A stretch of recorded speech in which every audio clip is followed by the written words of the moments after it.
ਨੂੰ ਵਾਹਿਗੁਰੂ ਜੀ ਕਾ ਖਾਲਸਾ ਵਾਹਿਗੁਰੂ ਜੀ ਕੀ ਫਤਿਹ। ਸ਼੍ਰੀ ਗੁਰੂ ਗ੍ਰੰਥ ਸਾਹਿਬ ਦੇ ਅੰਗ ਨੰਬਰ 157 ਤੇ ਉਂਝ ਆਪਾਂ ਕਹਿੰਦੇ 157 ਸਫਾ। ਆਮ ਕਿਤਾਬਾਂ ਦਾ ਆਪਾਂ ਸਫਾ ਸ਼ਬਦ ਵਰਤਿਆ, ਜਾਂ ਇੰਗਲਿਸ਼ ਕਹਿੰਦੇ ਪੇਜ। ਗੁਰੂ ਗ੍ਰੰਥ ਸਾਹਿਬ ਦੇ ਜਿਹੜੇ ਸਫੇ ਨੇ, ਇਹਨਾਂ ਨੂੰ ਸਫੇ ਨਹੀਂ ਕਿਹਾ ਜਾਂਦਾ, ਇਹਨਾਂ ਨੂੰ ਅੰਗ ਕਿਹਾ ਜਾਂਦਾ। ਵੀ ਗੁਰੂ ਗ੍ਰੰਥ ਦੇ ਕਿੰਨੇ ਅੰਗ ਨੇ ਜੀ? 1430। ਆਮ ਭਾਸ਼ਾ 'ਚ ਵੀ ਕਿੰਨੇ ਸਫੇ ਨੇ ਜੀ? ਸਤਿਕਾਰ ਵਜੋਂ ਅੰਗ ਕਿਹਾ ਜਾਂਦਾ। ਸ਼੍ਰੀ ਗੁਰੂ ਗ੍ਰੰਥ ਦੇ ਅੰਗ ਨੰਬਰ 157 ਤੇ ਦੂਸਰਾ ਪੈਰਾ। ਕੱਲ ਪਹਿਲਾ ਪੈਰਾ ਹੋ ਗਿਆ ਸੀ। ਗੌੜੀ ਪੂਰਬੀ ਦੀਪ ਕੀ ਮਹਿਲਾ ਪਹਿਲਾ। ਰਾਗ ਦਾ ਨਾਮ ਹੈ ਗੌੜੀ ਪੂਰਬੀ ਦੀਪ ਕੀ। ਮਹਿਲਾ ਪਹਿਲਾ ਜਾਂ ਮਹੱਲਾ ਪਹਿਲਾ ਦਾ ਮਤਲਬ ਗੁਰੂ ਨਾਨਕ ਦੇਵ ਦੀ ਬਾਣੀ ਹੈ। ਇੱਕ ਓੰਕਾਰ ਸਤਿਗੁਰ ਪ੍ਰਸਾਦ। ਇਹਨੂੰ ਏਕ ਓੰਕਾਰ ਸਤਿਗੁਰ ਪ੍ਰਸਾਦ ਵੀ ਠੀਕ ਹੈ। ਭਾਈ ਗੁਰਦਾਸ ਜੀ ਨੇ ਇਹਦਾ ਉਚਾਰਨ ਏਕ ਓੰਕਾਰ ਲਿਖਿਆ, ਪਰ ਆਮ ਪ੍ਰਚਲਿਤ ਭਾਸ਼ਾ 'ਚ ਇੱਕ ਓੰਕਾਰ, ਕਿਉਂਕਿ ਹਿੰਦੀ ਦੇ ਵਿੱਚ ਇੱਕ ਨੂੰ ਏਕ ਕਹਿੰਦੇ ਨੇ, ਪੰਜਾਬੀ 'ਚ ਇੱਕ ਕਹਿੰਦੇ ਨੇ, ਅਰਥ ਉਹੀ ਹੈ। ਇੱਕ ਓੰਕਾਰ ਸਤਿਗੁਰ ਪ੍ਰਸਾਦ। ਇੱਕ ਓੰਕਾਰ ਦਾ ਮਤਲਬ ਪਰਮਾਤਮਾ, ਸਤਿਗੁਰ ਦਾ ਮਤਲਬ ਸਤਿਗੁਰੂ ਦੀ, ਪ੍ਰਸਾਦ ਦਾ ਮਤਲਬ ਕਿਰਪਾ ਨਾਲ। ਪਰਮਾਤਮਾ ਦੀ ਪ੍ਰਾਪਤੀ ਸਤਿਗੁਰੂ ਦੀ ਕਿਰਪਾ ਨਾਲ ਹੁੰਦੀ ਹੈ। ਅਸੀਂ ਨਾਮ ਜਪਦੇ ਰਹਿੰਦੇ ਹਾਂ, ਜਪਦੇ ਰਹਿੰਦੇ ਹਾਂ। ਜਿੰਨਾ ਚਿਰ ਗੁਰੂ ਮਹਾਰਾਜ ਦੀ ਕਿਰਪਾ ਨਹੀਂ ਹੁੰਦੀ, ਉਹਨਾਂ 'ਚ ਪ੍ਰਾਪਤੀ ਨਹੀਂ ਹੁੰਦੀ। ਜਦੋਂ ਉਹਨਾਂ ਦੀ ਕਿਰਪਾ ਹੋ ਜਾਂਦੀ ਹੈ, ਫਿਰ ਜਾ ਕੇ ਪਰਮਾਤਮਾ ਦੀ ਪ੍ਰਾਪਤੀ ਹੁੰਦੀ ਹੈ। ਸੋ ਪਰਮਾਤਮਾ ਨਿਰਾ ਨਾਮ ਜਪਣ ਨਾਲ ਨਹੀਂ ਮਿਲਦਾ, ਸਗੋਂ ਨਾਲ ਗੁਰੂ ਮਹਾਰਾਜ ਦੀ ਕਿਰਪਾ ਵੀ ਚਾਹੀਦੀ। ਗੁਰੂ ਨਾਨਕ ਦੇਵ ਜੀ ਮਹਾਰਾਜ ਫਰਮਾਨ ਕਰਦੇ ਨੇ, ਜੈ ਘਰ ਕਰਤੇ ਜੈ ਘਰ ਕੀਰਤ ਆਖੀਏ, ਕਰਤੇ ਕਾ ਹੋਏ ਵਿਚਾਰੋ, ਤਿਤ ਕਰ ਗਾਵੋ ਸੋਹਿਲਾ, ਸਿਵਰੋ ਸਿਰਜਨਹਾਰੋ।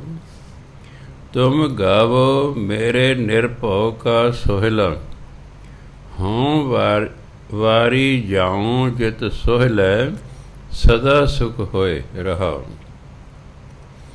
ਨਿਤ ਨਿਤ ਜੀੜੇ ਸੰਭਾਲੀਅਨ, ਦੇਖੈਗਾ ਦੇਵਨਹਾਰ, ਤੇਰੇ ਦਾਨੈ ਕੀਮਤ ਨਾ ਪਵੈ, ਤਿਸ ਦਾਤੇ ਕਵਨ ਸ਼ੁਮਾਰ। ਸ਼ੁਮਾਰ ਫਾਰਸੀ ਦਾ ਸ਼ਬਦ ਹੈ, ਸੱਸੇ ਪੈਰ ਬਿੰਦੀ ਲਾ ਕੇ ਬੋਲ। ਆਪਾਂ ਪੰਜਾਬੀ 'ਚ ਗਿਣਤੀ ਕਹਿੰਦੇ, ਫਾਰਸੀ 'ਚ ਸ਼ੁਮਾਰ ਕਹਿੰਦੇ ਨੇ। ਸੰਬਤ ਸਾਹਾ ਲਿਖਿਆ, ਮਿਲ ਕਰ ਪਾਵੋ ਤੇਲ, ਦੇਹੋ ਸੱਜਣ ਆਸੀਸੜੀਆਂ, ਜਿਉ ਹੋਵੈ ਸਾਹਿਬ ਸਿਉ ਮੇਲ, ਕਰ ਕਰ ਇਹੋ ਪਹੁੰਚਾ। ਕਿਆ ਰੱਖਣਾ? ਇਹ 99% ਪਾਠੀ ਇਸ ਨੂੰ ਪਹੁੰਚਾ ਬੋਲ ਦਿੰਦੇ ਨੇ। ਸ਼ਬਦ ਹੈ ਪਹੁੰਚਾ। ਪਹੁੰਚਾ ਹੁੰਦਾ ਸੱਦਾ, ਸੁਨੇਹਾ। ਪੁਰਾਣੇ ਜ਼ਮਾਨੇ 'ਚ ਸਪੀਕਰ ਨਹੀਂ ਸੀ ਹੁੰਦੇ।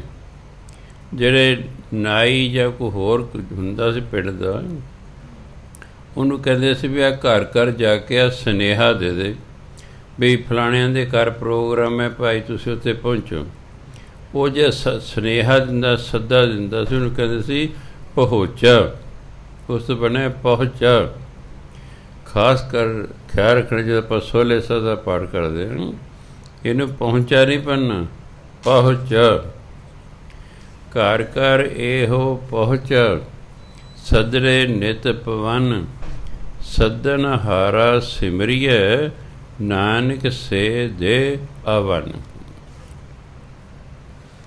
ਜੈ ਘਰ, ਜੈ ਮੈਨੇ ਜਿਸ, ਘਰ ਵਿੱਚ ਭਾਵ ਜਿਸ ਸਥਾਨ 'ਤੇ, ਜਿਸ ਹਿਰਦੇ ਵਿੱਚ। ਘਰ ਘਰ ਵੀ ਹੁੰਦਾ, ਹਾਊਸ। ਘਰ ਹਿਰਦੇ ਨੂੰ ਵੀ ਕਹਿੰਦੇ ਨੇ, ਘਰ ਸਤ ਸੰਗਤ ਨੂੰ ਵੀ ਕਹਿੰਦੇ ਨੇ। ਜੈ ਕਰ ਕੀਰਤ ਆਖੀਐ ਕਰਤੇ ਕਾ ਹੋਏ ਵਿਚਾਰੋ। ਵੀ ਜਿਸ ਥਾਂ 'ਤੇ ਕੀਰਤ ਹੁੰਦੀ, ਸਿਫਤ ਸਲਾਹ, ਕੀਰਤੀ ਜਿਹਨੂੰ ਕਹਿੰਦੇ, ਜਿਸ ਥਾਂ 'ਤੇ ਪਰਮਾਤਮਾ ਦੀ ਸਿਫਤ ਸਲਾਹ ਕੀਤੀ ਜਾਂਦੀ ਹੈ, ਕਰਤੇ ਕਾ ਹੋਏ ਵਿਚਾਰੋ। ਵਿਚਾਰ ਦਾ ਮਤਲਬ ਨਾਮ ਜਪਣਾ। ਜਿੱਥੇ ਪਰਮਾਤਮਾ ਦਾ ਨਾਮ ਜਪਿਆ ਜਾਂਦਾ ਹੈ, ਜਿੱਥੇ ਪਰਮਾਤਮਾ ਦੀ ਸਿਫਤ ਸਲਾਹ ਕੀਤੀ ਜਾਂਦੀ ਹੈ, ਤਿਤ ਘਰ ਗਾਵੋ ਸੋਹਿਲਾ। ਉਸ ਘਰ 'ਚ ਜਾ ਕੇ, ਭਾਵ ਉਸ ਥਾਂ 'ਤੇ ਜਾ ਕੇ ਤੁਸੀਂ ਵੀ ਕਹਿੰਦੇ ਸੋਹਿਲਾ ਗਾਵੋ। ਸੋਹਿਲਾ ਹੁੰਦਾ ਸਿਫਤ ਸਲਾਹ ਦਾ ਗੀਤ। ਅਲਕਾ ਜੀ ਉਹ ਫਲਾਣਾ ਬੰਦਾ ਤਾਂ ਬੜੇ ਸੋਹਲੇ ਗਾਉਂਦਾ, ਉਹਦੀ ਸਿਫਤ ਸਲਾਹ ਕਰਦਾ, ਬੱਲੇ ਬੱਲੇ ਵੀ ਆਇਆ ਹੈ ਉਹ ਹੈ। ਸੋਹਿਲਾ ਸਿਫਤ ਸਲਾਹ ਦੇ ਗੀਤ ਨੂੰ ਕਹਿੰਦੇ। ਅਤੇ ਉੱਥੇ ਜਾ ਕੇ ਤੁਸੀਂ ਪਰਮਾਤਮਾ ਦੀ ਸਿਫਤ ਸਲਾਹ ਦਾ ਗੀਤ ਗਾਓ। ਸਿਵਰੋ ਸਿਰਜਨਹਾਰ। ਸਿਵਰੋ ਮੈਨੇ ਸਿਮਰਨ ਕਰੋ। ਸਿਰਜਨਹਾਰੋ ਬਣਾ, ਸਿਰਜਣ ਵਾਲਾ, ਬਣਾਉਣ ਵਾਲਾ ਪਰਮਾਤਮਾ, ਅਤੇ ਪਰਮਾਤਮਾ ਦਾ ਸਿਮਰਨ ਕਰੋ। ਕਹਿੰਦੇ ਜਿਸ ਘਰ ਵਿੱਚ ਪਰਮਾਤਮਾ ਦੀ ਸਿਫਤ ਸਲਾਹ ਹੋ ਰਹੀ ਹੈ, ਜਿਸ ਘਰ ਵਿੱਚ ਪਰਮਾਤਮਾ ਦਾ ਨਾਮ ਜਪਿਆ ਜਾ ਰਿਹਾ, ਉਸ ਘਰ ਵਿੱਚ ਜਾ ਕੇ ਤੁਸੀਂ ਪਰਮਾਤਮਾ ਦੀ ਸਿਫਤ ਸਲਾਹ ਦਾ ਗੀਤ ਗਾਓ, ਪਰਮਾਤਮਾ ਦਾ ਸਿਮਰਨ ਕਰੋ। ਤੁਮ ਗਾਵੋ ਮੇਰੇ ਨਿਰਭਉ ਕਾ ਸੋਹਿਲਾ। ਨਿਰਭਉ ਪਰਮਾਤਮਾ ਨੂੰ ਕਹਿੰਦੇ। ਆਪਾਂ ਦਾ ਕੋਈ ਨਾ ਕੋਈ ਡਰ ਹੈ, ਪਰਮਾਤਮਾ ਨੂੰ ਕਿਸੇ ਪ੍ਰਕਾਰ ਦਾ ਕੋਈ ਡਰ ਨਹੀਂ, ਇਸ ਲਈ ਉਹ ਨਿਰਭਉ ਹੈ। ਪਰਮਾਤਮਾ ਤੁਮ ਗਾਵੋ ਮੇਰੇ ਨਿਰਭਉ ਕਾ ਸੋਹਿਲਾ। ਭਾਈ ਤੁਸੀਂ ਪਰਮਾਤਮਾ ਦੀ ਸਿਫਤ ਸਲਾਹ ਦਾ ਗੀਤ ਗਾਓ। ਉਹ ਪਰਮਾਤਮਾ ਜੋ ਨਿਰਭਉ ਹੈ, ਉਹਦੇ ਸਿਫਤ ਸਲਾਹ ਦਾ ਗੀਤ ਗਾਓ। ਹੂੰ ਵਾਰੀ ਜਾਉ ਜਿਤ ਸੋਹਿਲੈ ਸਦਾ ਸੁਖ ਹੋਏ। ਮੈਂ ਸਿਫਤ ਸਲਾਹ ਦੇ ਉਸ ਗੀਤ ਤੋਂ ਬਲਿਹਾਰ ਜਾਂਦਾ ਹਾਂ, ਜਿਸ ਗੀਤ ਰਾਹੀਂ ਸਦਾ ਸੁਖ ਹੋਏ, ਸੁਖ ਦੀ ਪ੍ਰਾਪਤੀ ਹੁੰਦੀ। ਪਰਮਾਤਮਾ ਦੇ ਗੁਣ ਗਾਉਣ ਨਾਲ ਸੁਖ ਮਿਲਦਾ। ਕਹਿੰਦੇ ਇਸ ਲਈ ਮੈਂ ਉਹ ਸੋਹਿਲਾ ਜੋ ਪਰਮਾਤਮਾ ਦੀ ਸਿਫਤ ਸਲਾਹ ਦਾ ਗੀਤ ਹੈ, ਜਿਸ ਤੋਂ ਮਨੁੱਖ ਨੂੰ ਸੁਖ ਦੀ ਪ੍ਰਾਪਤੀ ਹੁੰਦੀ ਹੈ, ਮੈਂ ਉਸ ਸੋਹਿਲੇ ਤੋਂ ਬਲਿਹਾਰ ਜਾਂਦਾ ਹਾਂ। ਨਿਤ ਨਿਤ ਜੀੜੇ ਸੰਭਾਲੀਆਂ ਦੇਖੇਗਾ ਦੇਵਨਹਾਰ। ਦੇਵਨਹਾਰ ਪਰਮਾਤਮਾ ਸਭ ਨੂੰ ਦਾਤਾਂ ਦਿੰਦਾ ਹੈ, ਸਭ ਨੂੰ ਖਾਣ ਪੀਣ ਨੂੰ ਦਿੰਦਾ ਹੈ। ਉਹ ਹਰ ਇੱਕ ਨੂੰ ਦੇਖ ਰਿਹਾ ਹੈ ਅਤੇ ਸਾਰੇ ਜੀੜੇ, ਸਾਰੇ ਜੀਵਾਂ ਦੀ ਸੰਭਾਲ ਕਰ ਰਿਹਾ ਹੈ। ਕਿਉਂਕਿ ਪਰਮਾਤਮਾ ਨੇ ਸਾਨੂੰ ਪੈਦਾ ਕੀਤਾ, ਜਿਵੇਂ ਤੁਸੀਂ ਆਪਣੇ ਬੱਚਿਆਂ ਨੂੰ ਪੈਦਾ ਕੀਤਾ ਹੈ। ਐਕਚੁਅਲੀ ਕੀ ਹੈ, ਧਰਮ ਕਹਿੰਦਾ ਤੁਹਾਡੇ ਬੱਚੇ ਤੁਹਾਡੇ ਨਹੀਂ ਹੈਗੇ, ਇਹ ਪਰਮਾਤਮਾ ਦੇ ਨੇ, ਪਰ ਤੁਹਾਡੇ ਰਾਹੀਂ ਸੰਸਾਰ 'ਤੇ ਭੇਜੇ ਗਏ ਨੇ ਅਤੇ ਤੁਹਾਨੂੰ ਪਰਮਾਤਮਾ ਨੇ ਦਿੱਤੇ ਨੇ। ਲਓ ਵੀ ਇਹਨਾਂ ਨੂੰ ਪਾਲੋ ਪੋਸੋ। ਜਦੋਂ ਮੇਰਾ ਜੀ ਕਰੂ ਮੈਂ ਆਪਣੇ ਬੱਚੇ ਵਾਪਸ ਲੈ ਜਾਵਾਂਗਾ। ਇਹਦਾ ਤੁਹਾਨੂੰ ਸਿਰਫ ਪਾਲਣ ਪੋਸ਼ਣ ਲਈ ਦਿੱਤੇ ਹੋਏ ਨੇ, ਇਹ ਤੁਹਾਡੇ ਨਹੀਂ ਹੈਗੇ, ਇਹ ਕਹਿੰਦੇ ਮੇਰੇ ਨੇ। ਪਰਮਾਤਮਾ ਕਹਿੰਦਾ ਇਹ ਮੇਰੇ ਨੇ। ਤਾਂ ਹੀ ਗੁਰਬਾਣੀ ਕਹਿੰਦੇ ਮੂਰਖ ਜਾਣੇ ਆਪਣੇ ਧੀਆਂ ਪੂਤ ਸੰਯੋਗ। ਇਹ ਤਾਂ ਪਿਛਲੇ ਜਨਮਾਂ ਦੇ ਉਹਨਾਂ ਨਾਲ ਸਾਡੇ ਸੰਯੋਗ ਸਨ, ਜਿਸ ਕਰਕੇ ਸਾਡੇ ਘਰ 'ਚ ਆ ਕੇ ਧਰਮ ਕਹਿੰਦੇ ਤੁਹਾਡੇ ਨਹੀਂ ਹੈਗੇ, ਇਹ ਤਾਂ ਪਰਮਾਤਮਾ ਦੇ ਨੇ। ਉਹਨੇ ਤਾਂ ਤੁਹਾਨੂੰ ਕੁਝ ਸਮੇਂ ਲਈ ਦਿੱਤੇ ਨੇ ਵੀ ਲਓ ਪਹਿਲੇ ਸਾਂਭ ਸੰਭਾਲ ਕਰ ਦਿਓ। ਇਸ ਲਈ ਉਹਨਾਂ ਦੀ ਕਿਸਮਤ ਵੀ ਪਰਮਾਤਮਾ ਨੇ ਹੀ ਲਿਖ ਕੇ ਭੇਜੀ ਹੈ। ਅੱਜ ਹੀ ਮੈਂ ਸਵੇਰੇ ਅਖਬਾਰ 'ਚ ਪੜ੍ਹ ਰਿਹਾ ਸੀ, ਰਾਜਸਥਾਨ ਦਾ ਇੱਕ ਗਰੀਬ ਕਿਸਾਨ ਹੈ, ਉਹ ਆਪ 8 ਜਮਾਤਾਂ ਪੜ੍ਹਿਆ, ਘਰ ਵਾਲੀ ਉਹਦੀ ਅਨਪੜ੍ਹ ਹੈ। ਉਹਦੀਆਂ 5 ਲੜਕੀਆਂ ਨੇ। ਦੇਖੋ ਹਿੰਦੁਸਤਾਨ ਦਾ ਰਿਕਾਰਡ ਹੈ ਕਿ ਉਹਦੀਆਂ 5 ਲੜਕੀਆਂ ਨੇ। ਜਿਵੇਂ ਪੰਜਾਬ 'ਚ PCS ਹੁੰਦੇ ਨਾ, ਇਸ ਤਰ੍ਹਾਂ ਰਾਜਸਥਾਨ ਦਾ ਉਹ 5 ਦੀਆਂ 5 PCS ਅਫਸਰ ਨੇ। ਦੇਖੋ ਹੈਰਾਨੀ ਦੀ ਗੱਲ, ਉਹ 5 ਦੀਆਂ 5 ਕੁੜੀਆਂ PC ਅਫਸਰ ਲੱਗੀ ਹੋਈਆਂ। ਇਹ ਰਿਕਾਰਡ ਹੈ, ਦੇਖ ਲਓ ਹਿੰਦੁਸਤਾਨ 'ਚ ਹੈ ਸਰ। ਸੋ ਹਾਂ, 3 ਇਕੱਠੀ ਪਰ 2 ਪਹਿਲਾਂ ਲੱਗੇ, 3 ਨੇ ਹੁਣ ਕੀਤਾ। ਗਰੀਬ ਨੇ ਅਲਾ ਕਰਨੇ ਜੀ, ਇਹ ਗਰੀਬੀ ਹੁਣ ਕਰਕੇ ਅਸੀਂ ਆਪਣੇ ਬੱਚੇ ਨੂੰ ਪੜ੍ਹਾ ਨਹੀਂ ਸਕੇ। ਨੋ, ਗਰੀਬੀ ਕੋਈ ਰੁਕਾਵਟ ਨਹੀਂ ਹੁੰਦੀ। ਜਿਹਦੇ ਭਾਗਾਂ 'ਚ ਪੜ੍ਹਾਈ ਲਿਖੀ ਹੋਈ ਹੈ ਉਹਨੇ ਪੜ੍ਹ ਹੀ ਜਾਣਾ। ਕੁਦਰਤ ਆਪੇ ਹੀ ਉਹਦੀ ਸਹਾਇਤਾ ਲਈ ਬੰਦੇ ਭੇਜ ਦਿੰਦੀ ਹੈ। ਮੈਂ ਦੇਖਿਆ ਸੀ ਕੋਈ ਵਿਦਿਆਰਥੀ ਹੁਸ਼ਿਆਰ ਹੁੰਦਾ ਸੀ, ਦੇਖਿਆ ਗਰੀਬ ਹੈ, ਉਹਨੂੰ ਕੱਪੜੇ ਵੀ ਲੈ ਦੇਣੇ, ਕਾਪੀਆਂ ਵੀ ਲੈ ਦੇਣੀਆਂ, ਕਿਤਾਬਾਂ ਵੀ ਲੈ ਦੇਣੀ, ਉਹਦੀ ਫੀਸ ਵੀ ਆਪ ਭਰ ਦੇਣੀ ਵੀ ਤੂੰ ਭਾਈ ਪੜ੍ਹ ਲੈ, ਤੂੰ ਪੜ੍ਹਨ ਵਾਲਾ ਤੂੰ ਪੜ੍ਹ ਲੈ। ਇਸ ਤਰ੍ਹਾਂ ਕਈ ਸੰਸਥਾਵਾਂ ਫਿਰ ਐਸੀਆਂ ਟੱਕਰ ਜਾਂਦੀਆਂ ਨੇ ਜਿਹੜੇ ਸਹਾਇਤਾ ਕਰ ਦਿੰਦੀਆਂ ਨੇ। ਨਹੀਂ ਤਾਂ ਹਰ ਘਰ ਘੱਟ ਤੋਂ ਘੱਟ BA ਤਾਂ ਹੋਣਗੇ ਨਾ, PCS ਬਣਨ, ਅਫਸਰ ਬਣਨੇ। BA ਕੀਤੀ ਘੱਟ ਤੋਂ 5 ਦੀ 5 ਨੇ। ਹਾਂਜੀ, ਤਾਂ ਹਰ ਘਰ ਖਰਚਾ ਤਾਂ ਮਾਂ ਪਿਓ ਦਾ ਹੁੰਦਾ ਹੀ ਹੈ। ਉਹਨਾਂ ਦੇ ਭਾਗਾਂ 'ਚ ਅਫਸਰ ਲਿਖਣਾ ਸੀ, ਬਣਿਆ ਲਿਖਿਆ ਹੋਇਆ ਬਣ ਗਿਆ ਬਸ। ਇਸ ਲਈ ਅਸੀਂ ਤਾਂ ਸਿਰਫ ਬੱਚਿਆਂ ਨੂੰ ਜਨਮ ਦਿੰਦੇ ਹਾਂ, ਕਿਸਮਤ ਨਹੀਂ ਦਿੰਦੇ।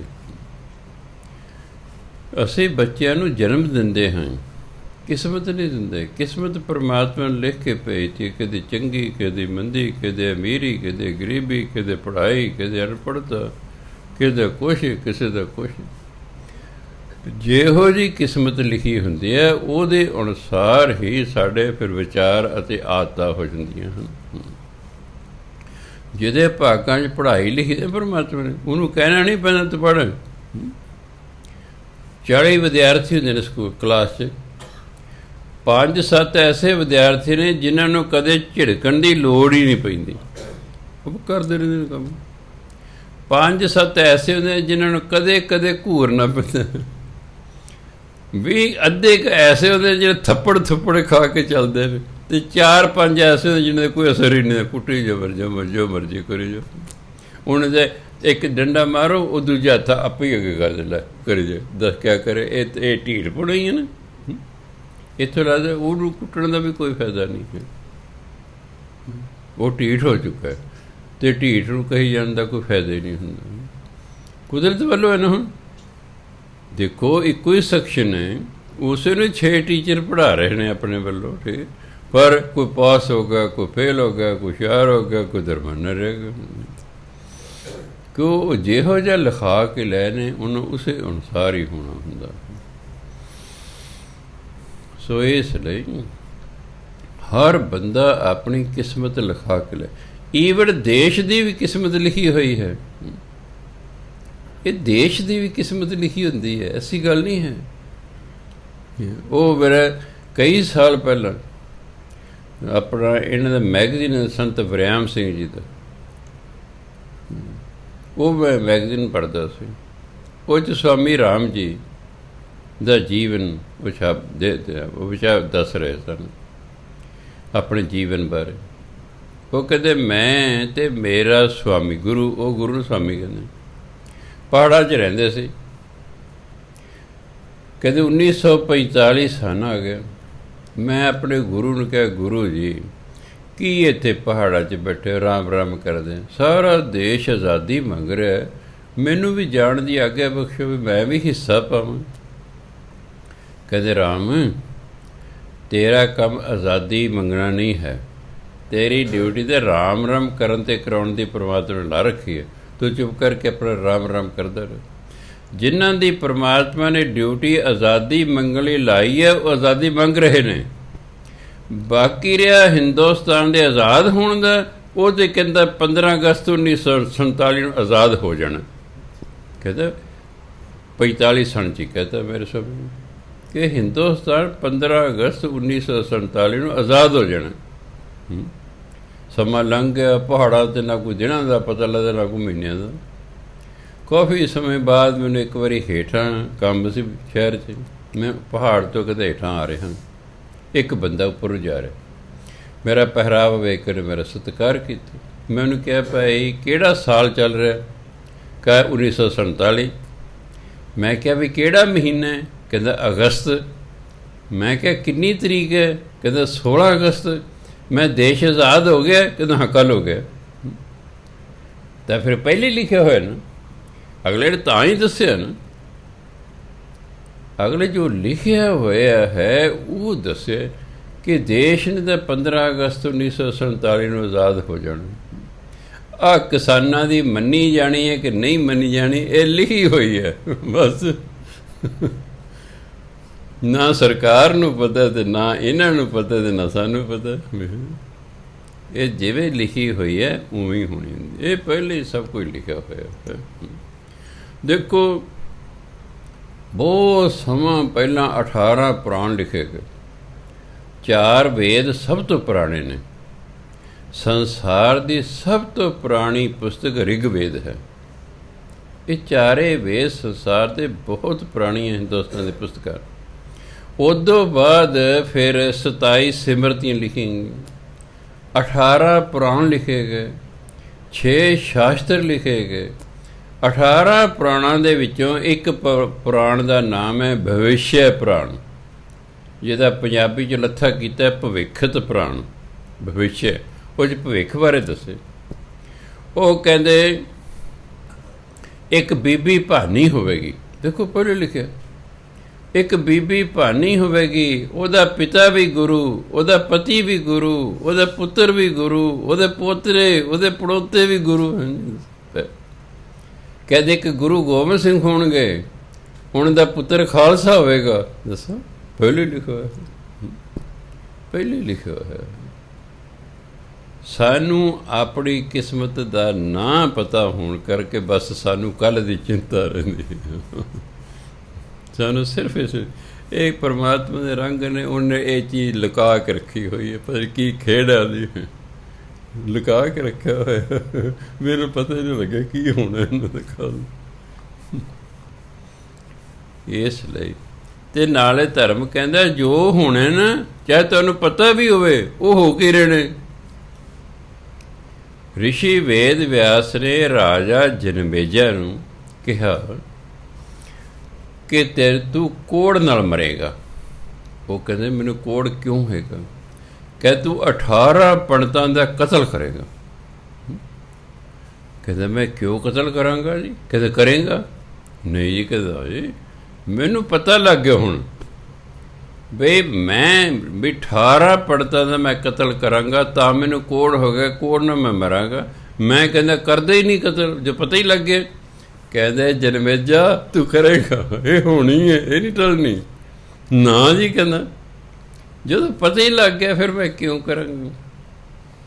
ਜਦੋਂ ਬਦਕਿਸਮਤੀ ਹੋਵੇ, ਜੇ ਹੁੰਦਾ ਥੋੜ੍ਹਾ ਸਿਆਣਾ ਜਾਂ ਕਿਸਮਤ ਚੰਗੀ, ਕਹਿੰਦੇ ਗੁਰੂ ਜੀ ਚਲੋ ਜੋ ਲਿਖਿਆ ਫਿਰ ਤੁਸੀਂ ਗੁਰੂ ਹੋ ਮੇਰੇ, ਫਿਰ ਕੋਈ ਹੱਲ ਦੱਸੋ ਇਹਦਾ। ਹੋ ਸਕਦਾ ਕੋਈ ਹੱਲ ਦੱਸ ਦਿੰਦੇ ਉਹ।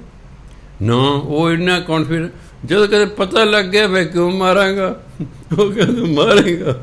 ਉਹੀ ਗੱਲ ਹੋਈ। ਉਹ ਬਹੁਤ ਇਲਾਕਾ ਰਾਜੇ ਜਨਮੇਜੇ ਨੇ ਜਿੱਤ ਲਿਆ। ਹੁਣ ਯੱਗ ਕਰ ਰਿਹਾ, ਬੜੇ ਪੰਡਿਤ ਸਾਧੂ ਸੱਦ ਲਏ, ਪੰਗਤਾਂ ਲੱਗ ਗਈਆਂ ਨੇ। ਰਾਜਾ ਜਨਮੇਜਾ ਦੀ ਘਰ ਵਾਲੀ ਕਹਿੰਦੀ ਵੀ ਮੈਂ ਸੇਵਾ ਕਰਨੀ। ਉਹ ਕਹਿੰਦਾ ਭਾਈ ਤੂੰ ਕਰ ਲੈ। ਬਰੀਕ ਸਾੜੀ ਉਹਦੇ ਪਾਈ ਹੋਈ ਹੈ, ਉਹ ਸਬਜ਼ੀ ਜਿਵੇਂ ਵਰਤਾ ਰਿਹਾ ਹੋਈ ਬੰਦਾ। ਉਹ ਹਵਾ ਦਾ ਬੁੱਲਾ ਆਇਆ, ਉਹਦੀ ਮਗਰੋਂ ਸਾੜੀ ਉੱਡ ਗਈ। ਸਾੜੀ ਉੱਡ ਗਈ, ਉਹ ਰੰਗੀ ਹੋ ਗਈ। ਜਿਹੜੇ ਨੌਜਵਾਨ ਮੁੰਡੇ ਪੰਡਿਤ ਬੈਠੇ ਸਨ ਉਹ ਹੱਸ ਪਏ। ਉਹਨੂੰ ਚੜਿਆ ਗੁੱਸਾ ਵੀ ਮੇਰੇ 'ਤੇ ਹੱਸਦੇ ਨੇ। ਉਹਨੇ ਜਾ ਕੇ ਰਾਜੇ ਨੂੰ ਕਿਹਾ ਇਹ ਪੰਡਿਤ ਮੇਰੇ 'ਤੇ ਹੱਸਦੇ ਨੇ। ਉਹ ਕਹਿੰਦਾ ਦੱਸ ਮੈਨੂੰ ਕੌਣ ਹੱਸਦੇ ਨੇ? ਕਿਹਾ ਆਹ ਹੱਸਦੇ ਸੀ। ਉਹਨੇ ਆੜ ਹੀ ਦੇਖਿਆ ਤਾੜ, 1 ਵੱਢ 2 ਵੱਢ 3 ਵੱਢ 4 18 ਵੱਢ ਤੇ ਬਾਕੀ ਭੱਜ ਭੁੱਜ ਗਏ। ਜਿਉਂ ਹੀ 18 ਵੱਢੇ ਗਏ ਨਾਲ ਦੀ ਨਾਲ ਹੀ ਕੋੜ ਹੋ ਗਿਆ।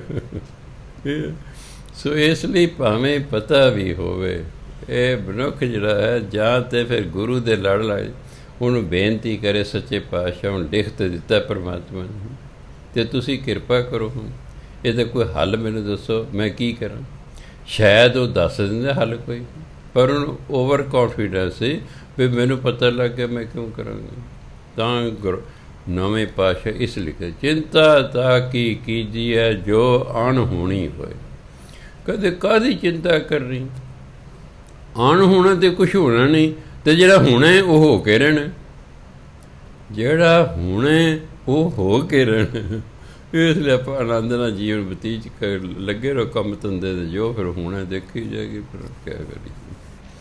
ਇਸ ਲਈ ਇਹ ਤਾਂ ਕੌਮਾਂ ਦੀਆਂ ਕਿਸਮਤਾਂ, ਦੇਸ਼ ਦੀਆਂ ਕਿਸਮਤਾਂ, ਬੰਦੇ ਦੀਆਂ ਕਿਸਮਤਾਂ ਲਿਖੀਆਂ ਹੁੰਦੀਆਂ। ਸੋ ਗੁਰੂ ਮਹਾਰਾਜ ਕਹਿੰਦੇ, ਹੁਣ ਵਾਰੀ ਜਾਉ ਜਿਤ ਸੋਹਿਲੈ ਸਦਾ ਸੁਖ ਹੋਏ। ਅੱਗੇ ਕਹਿੰਦੇ, ਨਿਤ ਨਿਤ ਜੀੜੇ ਸੰਭਾਲੀਨ ਦੇਖੇਗਾ ਦੇਵਨ ਹਰ। ਪਰਮਾਤਮਾ ਨੇ ਜਿੰਨੇ ਜੀਅ ਪੈਦਾ ਕੀਤੇ ਨੇ, ਨਿਤ ਨਿਤ ਮੈਨੇ ਹਮੇਸ਼ਾ ਹਮੇਸ਼ਾ ਉਹਨਾਂ ਦੀ ਸੰਭਾਲ ਕਰਦਾ ਹੈ। ਦੇਖੇਗਾ ਦੇਵਨ ਹੈ, ਪਰਮਾਤਮਾ ਸਭ ਨੂੰ ਦਾਤਾਂ ਦੇਣ ਵਾਲਾ ਹੈ, ਉਹ ਸਭ ਦੀ ਦੇਖਭਾਲ ਕਰਦਾ ਹੈ। ਤੇਰੇ ਦਾਨੇ ਕੀਮਤ ਨਾ ਪਵੈ ਤਿਸ ਦਾਤੇ ਕਵਨ ਸ਼ਮਰ। ਇਹ ਪਰਮਾਤਮਾ ਦਾਨੇ ਮੈਨੇ ਦਾਤਾਂ, ਤੇਰੀਆਂ ਦਾਤਾਂ ਦੀ ਕੋਈ ਕੀਮਤ ਹੀ ਨਹੀਂ ਪਾ ਸਕਦਾ। ਕਿਉਂ? ਤਿਸ ਦਾਤੇ ਕਵਨ ਸ਼ਮਰ, ਕਿਉਂਕਿ ਤੇਰੀਆਂ ਦਾਤਾਂ ਦੀ ਗਿਣਤੀ ਹੀ ਨਹੀਂ ਹੋ ਸਕਦੀ। ਤੇਰੀਆਂ ਇੰਨੀਆਂ ਦਾਤਾਂ ਨੇ ਕਿ ਉਹਦੀ ਗਿਣਤੀ ਹੀ ਨਹੀਂ ਹੋ ਸਕਦੀ, ਇਸ ਲਈ ਤੇਰੀਆਂ ਦਾਤਾਂ ਦੀ ਕੋਈ ਕੀਮਤ ਹੀ ਨਹੀਂ ਪਾ ਸਕਦਾ। ਸੰਬਤ ਸਾਹਾ ਲਿਖਿਆ ਮਿਲ ਕਰ ਪਾਵੋ ਤੇਲ। ਸੰਬਤ ਸਾਲ ਨੂੰ ਕਹਿੰਦੇ ਨੇ, ਹਲਕਾ ਜੀ ਕਿਹੜਾ ਸੰਮਤ ਹੈ ਜੀ, ਦੇਸੀ ਸਾਲ ਨੂੰ ਸੰਮਤ ਕਹਿੰਦੇ, ਇੱਥੇ ਬੱਬੇ ਨਾਲ ਲਿਖੇ ਵਸੇ ਨੇ। ਸਾਹਾ ਦਿਨ ਨੂੰ ਕਹਿੰਦੇ ਨੇ। ਸੰਬਤ ਸਾਹਾ ਲਿਖਿਆ, ਕਿਸ ਦਿਨ ਅਸੀਂ ਮਰਨਾ ਉਹ ਸਾਲ ਵੀ ਲਿਖਿਆ ਹੋਇਆ, ਕਿਸ ਦਿਨ ਮਰਨਾ ਦਿਨ ਵੀ ਲਿਖਿਆ ਹੋਇਆ ਹੈ। ਜਿਸ ਦਿਨ ਅਸੀਂ ਮਰਨਾ ਸਾਲ ਅਤੇ ਦਿਨ ਪਹਿਲਾਂ ਹੀ ਲਿਖਿਆ ਹੋਇਆ। ਧਰਮ ਤੇ ਕਹਿੰਦੇ ਸਮਾਂ ਵੀ ਲਿਖਿਆ ਹੋਇਆ ਹੈ, ਸਮਾਂ ਵੀ ਲਿਖਿਆ, ਕਿਹੜੇ ਸਨ, ਕਿਹੜੇ ਦਿਨ, ਕਿਸ ਸਮੇਂ। ਸੰਬਤ ਸਾਹਾ ਲਿਖਿਆ ਮਿਲ ਕਰ ਪਾਵੋ ਤੇਲ। ਜਿਵੇਂ ਵਿਆਹ ਦਾ ਦਿਨ ਨਿਸ਼ਚਿਤ ਕਰ ਲਈਏ ਅਤੇ ਫਿਰ ਮਾਈਏ ਪਾਉਂਦੇ ਨੇ ਪਹਿਲਾਂ, ਜਿਹਦਾ ਵਿਆਹ ਹੋਣਾ ਹੁੰਦਾ, ਉਹ ਸਿਰ ਧੋਂਦੇ, ਨਹਾਉਂਦੇ ਨੇ, ਉਸ ਨੂੰ ਤੇਲ ਤੂਲ ਲਾਉਂਦੇ ਨੇ ਵੀ ਤਿਆਰੀ ਕਰਨੀ ਹੈ, ਲੜਕੀ ਨੇ ਜਾਣਾ ਸਹੁਰਿਆਂ ਨੂੰ। ਇਸ ਲਈ ਹੁਣ ਸਮਾਂ ਆ ਗਿਆ ਅੰਤਲਾ, ਕਹਿੰਦੇ ਉਹ ਦਿਨ, ਉਹ ਸਾਲ ਆ ਗਿਆ ਜਿਹੜਾ ਲਿਖਿਆ ਹੋਇਆ ਹੈ। ਮਿਲ ਕਰ ਪਾਵੋ ਤੇਲ, ਇਸ ਲਈ ਭਾਈ ਸਾਰੇ ਰਲ ਕੇ ਉਹਦੇ ਸਿਰ 'ਚ ਤੇਲ ਚਾਵੋ, ਭਾਵ ਉਹਦੇ ਜਾਣ ਦੀ ਤਿਆਰੀ ਕਰੋ, ਤਿਆਰੀ ਕਰੋ। ਦੇਹੋ ਸੱਜਣ ਅਸੀਸਣੀਆਂ ਜਿਉਂ ਹੋਵੇ ਸਾਹਿਬ ਸਿਮਰ। ਹੇ ਭਾਈ ਸੱਜਣੋਂ, ਅਸੀਸਾਂ ਦਿਓ ਤਾਂ ਜੋ ਇਹਦਾ ਪਰਮਾਤਮਾ ਨਾਲ ਮੇਲ ਹੋ ਜਾਵੇ। ਅਸੀਸਾਂ ਦਿਓ। ਘਰ ਘਰ ਇਹੋ ਪਹੁੰਚ ਸਦਰੇ ਨਿਤ ਪਨ। ਹਰ ਘਰ 'ਚ ਸੁਨੇਹਾ ਹੈ ਮੌਤ ਦਾ। ਦਿਨ ਰੋਜ਼ ਸੱਦੇ ਪੈਂਦੇ ਨੇ, ਕਦੇ ਕਿਸੇ ਦਾ ਸੱਦਾ ਆ ਜਾਏ, ਕਦੇ ਕਿਸੇ ਦਾ ਆ ਜਾਏ, ਚੱਲ ਵੀ ਤੇਰਾ ਵੀ ਟਾਈਮ ਹੈ, ਚੱਲ ਵੀ ਤੇਰਾ ਵੀ ਟਾਈਮ ਹੋ ਗਿਆ। ਸੋ ਹਰ ਘਰ ਦੇ ਵਿੱਚ ਮੌਤ ਦੇ ਸੁਨੇਹੇ ਆ ਰਹੇ ਨੇ, ਰੋਜ਼ ਸੱਦੇ ਆ ਰਹੇ ਹਨ। ਸੱਦਣਹਾਰਾ ਸਿਮਰੀਏ। ਇਸ ਲਈ ਜਿਹੜਾ ਸਾਨੂੰ ਸੱਦ ਰਿਹਾ ਨਾ ਪਰਮਾਤਮਾ, ਉਹਦਾ ਸਿਮਰਨ ਕਰੋ। ਨਾਨਕ ਸੇ ਦੇ ਅਵਨ, ਕਿਉਂਕਿ ਉਹ ਦਿਨ ਆ ਜਾਣੇ ਨੇ। ਉਹ ਦਿਨ ਜਿਸ ਦਿਨ ਅਸੀਂ ਸੰਸਾਰ ਤੋਂ ਜਾਣਾ ਉਹ ਆ ਜਾਣੇ, ਇਸ ਲਈ ਪਰਮਾਤਮਾ ਦਾ ਸਿਮਰਨ ਕਰੋ। ਜੇ ਦੱਦੇ ਨੂੰ ਹਾਹੇ ਨੂੰ ਔਂਕੜ ਹੁੰਦਾ ਫਿਰ ਦੇ ਇੱਕ ਇੱਕ ਹੋਣਾ ਸੀ, ਹੁਣ ਹਾਹੇ ਨੂੰ ਔਂਕੜ ਨਹੀਂ ਹੁੰਦੇ, ਦਿਨ ਬਹੁਵਚਨ, ਤਾਂ ਹੀ ਇਹਦੇ ਅੱਗੇ ਸੇ ਲੱਗਾ।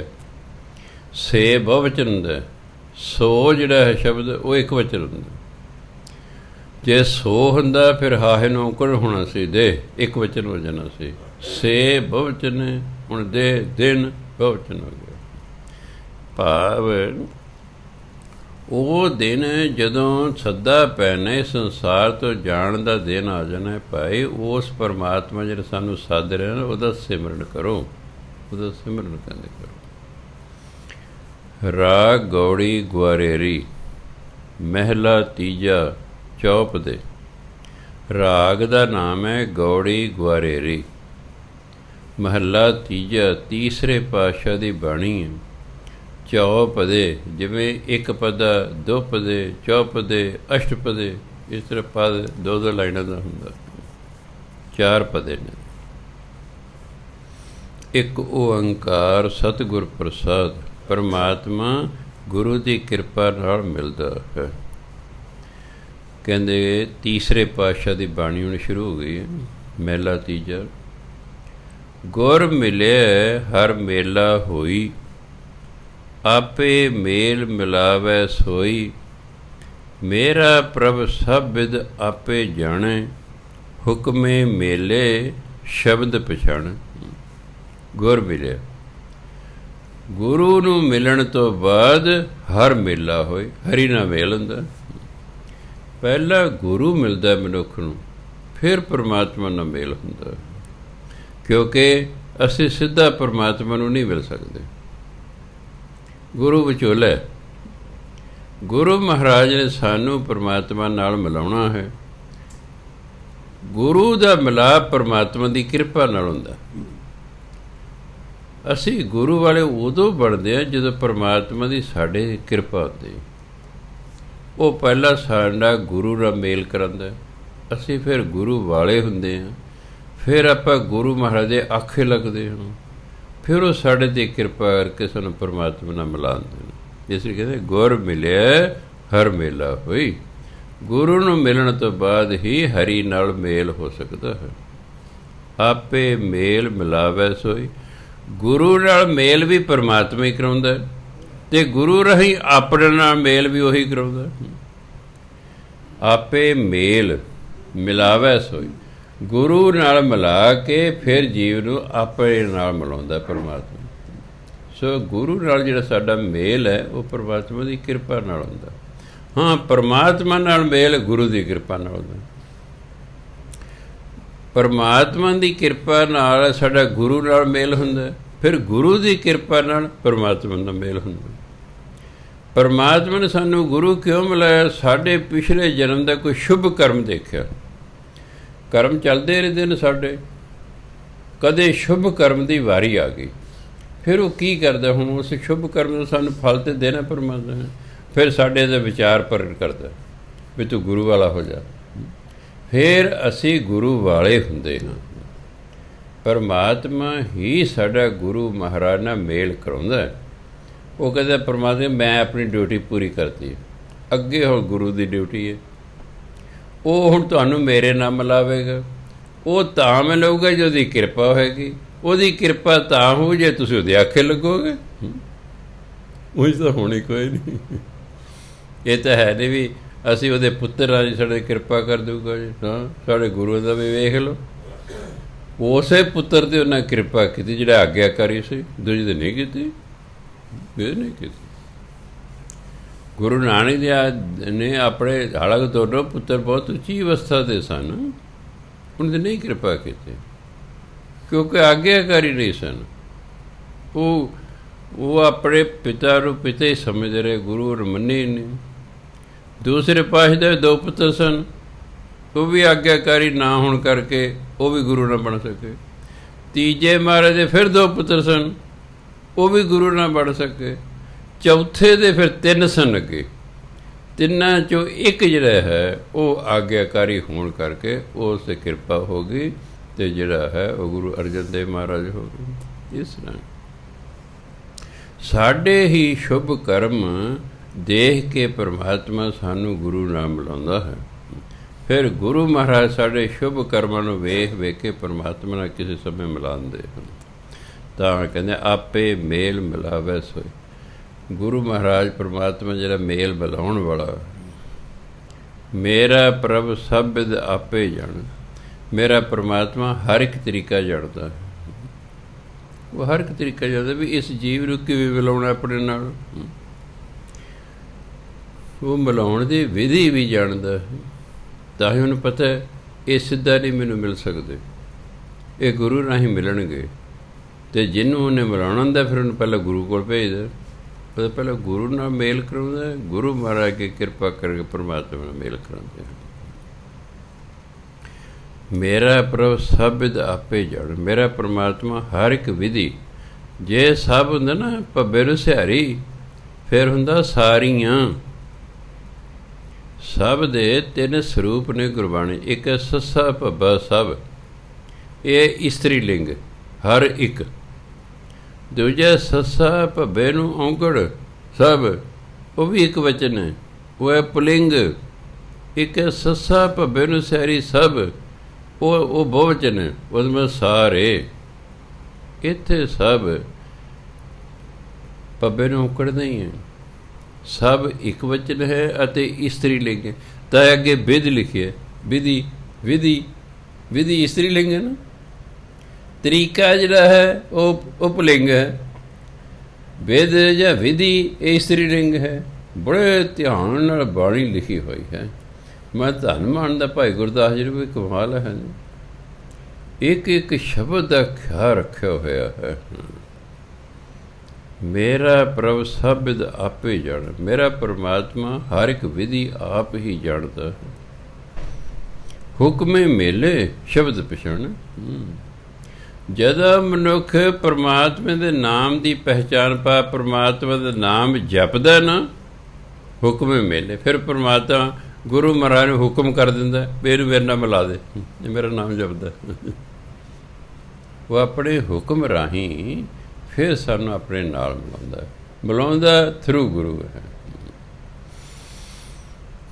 ਸੋ ਅਸੀਂ ਸ਼ਬਦ ਦੀ ਪਹਿਚਾਣ ਕਰੇ, ਸ਼ਬਦ ਰਾਹੀਂ ਦਦਨ ਸਾਰੇ ਸ਼ਬਦ ਰਾਹੀਂ ਜਦੋਂ ਅਸੀਂ ਪਰਮਾਤਮਾ ਨੂੰ ਜਾਣ ਲੈਂਦੇ ਹਾਂ, ਫਿਰ ਪਰਮਾਤਮਾ ਆਪਣੇ ਹੁਕਮ ਨਾਲ ਸਾਨੂੰ ਆਪਣੇ ਨਾਲ ਮਿਲਾ ਲੈਂਦਾ। ਸਤਿਗੁਰ ਕਹਿ ਭੈ ਭ੍ਰਮ ਭਉ ਜਾਏ। ਭੈ ਭੈ ਇੱਕੋ ਹੀ ਅਰਥ ਹੈ। ਭੈ ਮੈਨੂੰ ਵੀ ਡਰ, ਭੈ ਮੈਨੂੰ ਵੀ ਡਰ। ਗੁਰੂ ਦੇ ਡਰ 'ਚ ਰਹਿਣ ਕਾਰਨ ਬੰਦੇ ਦਾ ਭਰਮ ਅਤੇ ਸੰਸਾਰਿਕ ਡਰ ਖਤਮ ਹੋ ਜਾਂਦਾ। ਭ੍ਰਮ ਭਉ ਜਾਏ, ਜਿਹੜਾ ਸਾਡੇ ਅੰਦਰ ਭਟਕਣਾ ਹੈ, ਹਿੰਦੀ ਦੇ ਸ਼ਬਦ ਹੈ ਭ੍ਰਮ। ਆਪ ਕੋ ਭ੍ਰਮ ਹੈ ਵੀ ਤੁਹਾਨੂੰ ਭਰਮ ਹੈ, ਤੁਹਾਨੂੰ ਡਾਊਟ ਹੈ, ਤੁਹਾਨੂੰ ਸ਼ੰਕਾ ਹੈ। ਆਪ ਪੰਜਾਬੀ ਸਿੱਧਾ ਕਹਿੰਦੇ ਭਰਮ, ਉਹ ਹਿੰਦੀ ਕਹਿੰਦੇ ਭ੍ਰਮ, ਤਾਂ ਹੀ ਉਹਦੀ ਹਿੰਦੀ ਤਰ੍ਹਾਂ ਲਿਖਿਆ। ਸਤਿਗੁਰ ਕਹਿ ਭੈ ਭ੍ਰਮ ਭਉ ਜਾਏ। ਗੁਰੂ ਦੇ ਡਰ ਰਾਹੀਂ ਸੰਸਾਰਿਕ ਡਰ ਖਤਮ ਹੋ ਜਾਂਦਾ ਹੈ, ਸਾਰਾ ਭਰਮ ਖਤਮ ਹੋ ਜਾਂਦਾ ਹੈ। ਭੈ ਰਾਚੈ ਸੱਚ ਰੰਗ ਸਮਾਏ। ਜਦੋਂ ਮਨੁੱਖ ਗੁਰੂ ਦੇ ਭੈ ਵਿੱਚ ਰਹਿੰਦਾ ਹੈ, ਆਪਾਂ ਤਾਂ ਗੁਰੂ ਤੋਂ ਡਰਦੇ ਹੀ ਨਹੀਂ ਹੈਗੇ। ਇਹ ਸੱਚ ਹੈ। ਨਾ ਅਸੀਂ ਗੁਰੂ ਤੋਂ ਡਰਦੇ ਹਾਂ, ਨਾ ਅਸੀਂ ਰੱਬ ਤੋਂ ਡਰਦੇ। ਅਸੀਂ ਦੋਨਾਂ ਤੋਂ ਨਹੀਂ ਡਰਦੇ, ਅਸੀਂ ਮਨੁੱਖਾਂ ਤੋਂ ਡਰਦੇ ਹਾਂ। ਮੈਂ ਦੇਖਿਆ ਮਨੁੱਖ ਤੋਂ ਡਰਦਾ ਹੈ, ਕੁੱਤਿਆਂ ਬਿੱਲਿਆਂ ਤੋਂ ਵੀ ਡਰਦਾ, ਡੰਗਰਾਂ ਤੋਂ ਵੀ ਡਰਦਾ, ਕਿਤੇ ਸਿੰਗ ਹੀ ਨਾ ਮਾਰ ਦੇ, ਇਹ ਕਿਤੇ ਪੂਛ ਹੀ ਨਾ ਮਾਰ, ਕੁੱਤਾ ਕਿਤੇ ਵੱਢ ਹੀ ਨਾ ਦੇਵੇ। ਪਰ ਇਹ ਬੰਦਾ ਨਾ ਗੁਰੂ ਤੋਂ ਡਰਦਾ, ਨਾ ਰੱਬ ਤੋਂ ਡਰਦਾ। ਜਿਹੜਾ ਗੁਰੂ ਅਤੇ ਰੱਬ ਤੋਂ ਡਰਦਾ ਨਾ, ਉਹਨੂੰ ਕੋਈ ਸੱਪ, ਕੋਈ ਦੁਸ਼ਮਣ, ਕੋਈ ਜਾਨਵਰ, ਕੋਈ ਸ਼ੇਰ ਉਹਨੂੰ ਕੁਛ ਨਹੀਂ ਕਹਿੰਦਾ, ਕੋਈ ਨਹੀਂ ਕਹਿੰਦਾ। ਸੰਤਾਂ ਮਾਲ ਜੰਗਲਾਂ 'ਚ ਬੈਠੇ ਹੁੰਦੇ ਨੇ, ਕਿੰਨੀ ਥਾਵਾਂ 'ਤੇ ਹੁੰਦਾ ਕੋਲ ਹੀ ਜਿਹੜਾ ਹੈ ਇਹ ਜਾਨਵਰ ਬੈਠੇ ਹੋਏ ਨੇ, ਸ਼ੇਰ ਵੀ ਬੈਠੇ, ਬੱਕਰੀ ਵੀ ਬੈਠੀ। ਹਾਲਾਂਕਿ ਸ਼ੇਰ ਅਤੇ ਬੱਕਰੀ ਦਾ ਕੀ ਮੇਲ ਹੈ ਜੀ? ਸ਼ੇਰ ਨੂੰ ਤਾਂ ਬੱਕਰੀ ਦਿਸੀ ਨੇ ਝਪਟ ਮਾਰੀ ਨੇ। ਸਾਧੂ ਦੇ ਕੋਲ ਬੈਠ ਕੇ ਉਹਨਾਂ ਦਾ ਵੀ ਸੁਭਾਅ ਬਦਲ ਜਾਂਦਾ ਹੈ। ਉਹਨਾਂ ਦਾ ਵੀ ਕੋਈ ਜਿਹੋ ਜਿਹੀ ਤੁਸੀਂ ਸੰਗਤ ਕਰੋਗੇ, ਤੁਹਾਡਾ ਉਹ ਜਿਹਾ ਸੁਭਾਅ ਹੋ ਜਾਏਗਾ। ਸਾਧੂ ਦੇ ਵਿੱਚੋਂ ਨਾਮ ਦੀਆਂ ਵੇਵਜ਼ ਨਿਕਲਦੀਆਂ, ਉਹ ਜਦੋਂ ਜਿਹੜੀਆਂ ਲਹਿਰਾਂ ਨਿਕਲਦੀਆਂ ਉਹ ਜਾ ਕੇ ਪਸ਼ੂ ਨੂੰ ਟਕਰਾਉਂਦੀਆਂ, ਉਸ ਤੋਂ ਚੰਗਾ ਪ੍ਰਭਾਵ ਪਾਉਂਦੀਆਂ ਨੇ, ਅਤੇ ਉਹਨੂੰ ਆਪਣਾ ਸੁਭਾਅ ਯਾਦ ਨਹੀਂ ਰਹਿੰਦਾ, ਉਹਦਾ ਸੁਭਾਅ ਹੀ ਬਦਲਣਾ ਸ਼ੁਰੂ ਹੋ ਜਾਂਦਾ ਹੈ। ਬਾਹਰ ਤੁਸੀਂ ਕੁਛ ਹੋਰ ਹੋ, ਜਿਉਂ ਹੀ ਗੁਰਦੁਆਰੇ ਦੀ ਪੌੜੀਆਂ ਚੜ੍ਹਦੇ ਹੋ ਤੁਸੀਂ ਕੁਛ ਹੋਰ ਹੋ ਜਾਂਦੇ ਹੋ। ਹੋਰ ਫਰਕ ਹੈ। ਹਰ ਵਕਤ ਗੁਰਦੁਆਰੇ ਦੀ ਕਥਾ ਕੀਰਤਨ ਹੁੰਦਾ ਰਹਿੰਦਾ ਹੈ, ਵਾਤਾਵਰਨ ਹੀ ਇੰਨਾ ਸ਼ੁੱਧ ਅਤੇ ਪਵਿੱਤਰ ਹੋ ਜਾਂਦਾ ਹੈ ਕਿ ਇੱਥੇ ਹਰ ਵਕਤ ਬਾਣੀ ਦੇ ਨਾਮ ਦੀ ਲਹਿਰਾਂ ਚੱਲਦੀਆਂ ਰਹਿੰਦੀਆਂ। ਜਦੋਂ ਅਸੀਂ ਉਹਨਾਂ ਲਹਿਰਾਂ ਦੇ ਵਿੱਚ ਆਉਂਦੇ ਹਾਂ, ਉਹ ਸਾਡੇ 'ਤੇ ਆਪਣੇ ਆਪ ਹੀ ਪ੍ਰਭਾਵ ਪੈਣਾ ਸ਼ੁਰੂ ਹੁੰਦਾ, ਸਾਡੇ ਮੂੰਹ ਤੱਕੇ ਨਾਲ ਵਾਹਿਗੁਰੂ ਵਾਹਿਗੁਰੂ ਨਿਕਲਣਾ ਸ਼ੁਰੂ ਹੋ ਜਾਂਦਾ। ਉਹ ਵਾਤਾਵਰਨ ਹੀ ਇਹੋ ਜਿਹਾ ਹੁੰਦਾ। ਇਸ ਕਰਕੇ ਜਿਹੜੇ ਜਾਨਵਰ ਵੀ ਹਨ, ਉਹ ਵੀ ਆਪਣਾ ਸਾਧੂ ਦੇ ਕੋਲ ਰਹਿ ਕੇ ਆਪਣਾ ਸੁਭਾਅ ਬਦਲ ਲੈਂਦੇ। ਕਿਸੇ ਕਦੇ ਵੀ ਨਹੀਂ ਤੁਸੀਂ ਕਿਤੇ ਪੜ੍ਹਿਆ ਹੋਣਾ ਵੀ ਜੰਗਲਾਂ 'ਚ ਸਾਧੂ ਰਹਿੰਦੇ ਨੇ, ਕਿਸੇ ਸ਼ੇਰ ਨੇ ਕਿਸੇ ਸਾਧੂ ਨੂੰ ਮਾਰਤਾ ਹੋਵੇ, ਜਾਂ ਕਿਸੇ ਬਘਿਆੜ ਨੇ ਮਾਰਤਾ ਹੋਵੇ, ਜਾਂ ਕਿਸੇ ਨੂੰ ਸੱਪ ਲੜ ਗਿਆ ਹੋਵੇ। ਨੋ, ਉੱਥੇ ਫਿਰੀ ਜਾਂਦੇ ਸਾਰੇ, ਕਿਉਂਕਿ ਸ਼ੇਰ 'ਚ ਵੀ ਪਰਮਾਤਮਾ ਵਸ ਰਿਹਾ ਅਤੇ ਸਾਧੂ ਦੇ ਵਿੱਚ ਵੀ ਪਰਮਾਤਮਾ ਵਸ ਰਿਹਾ।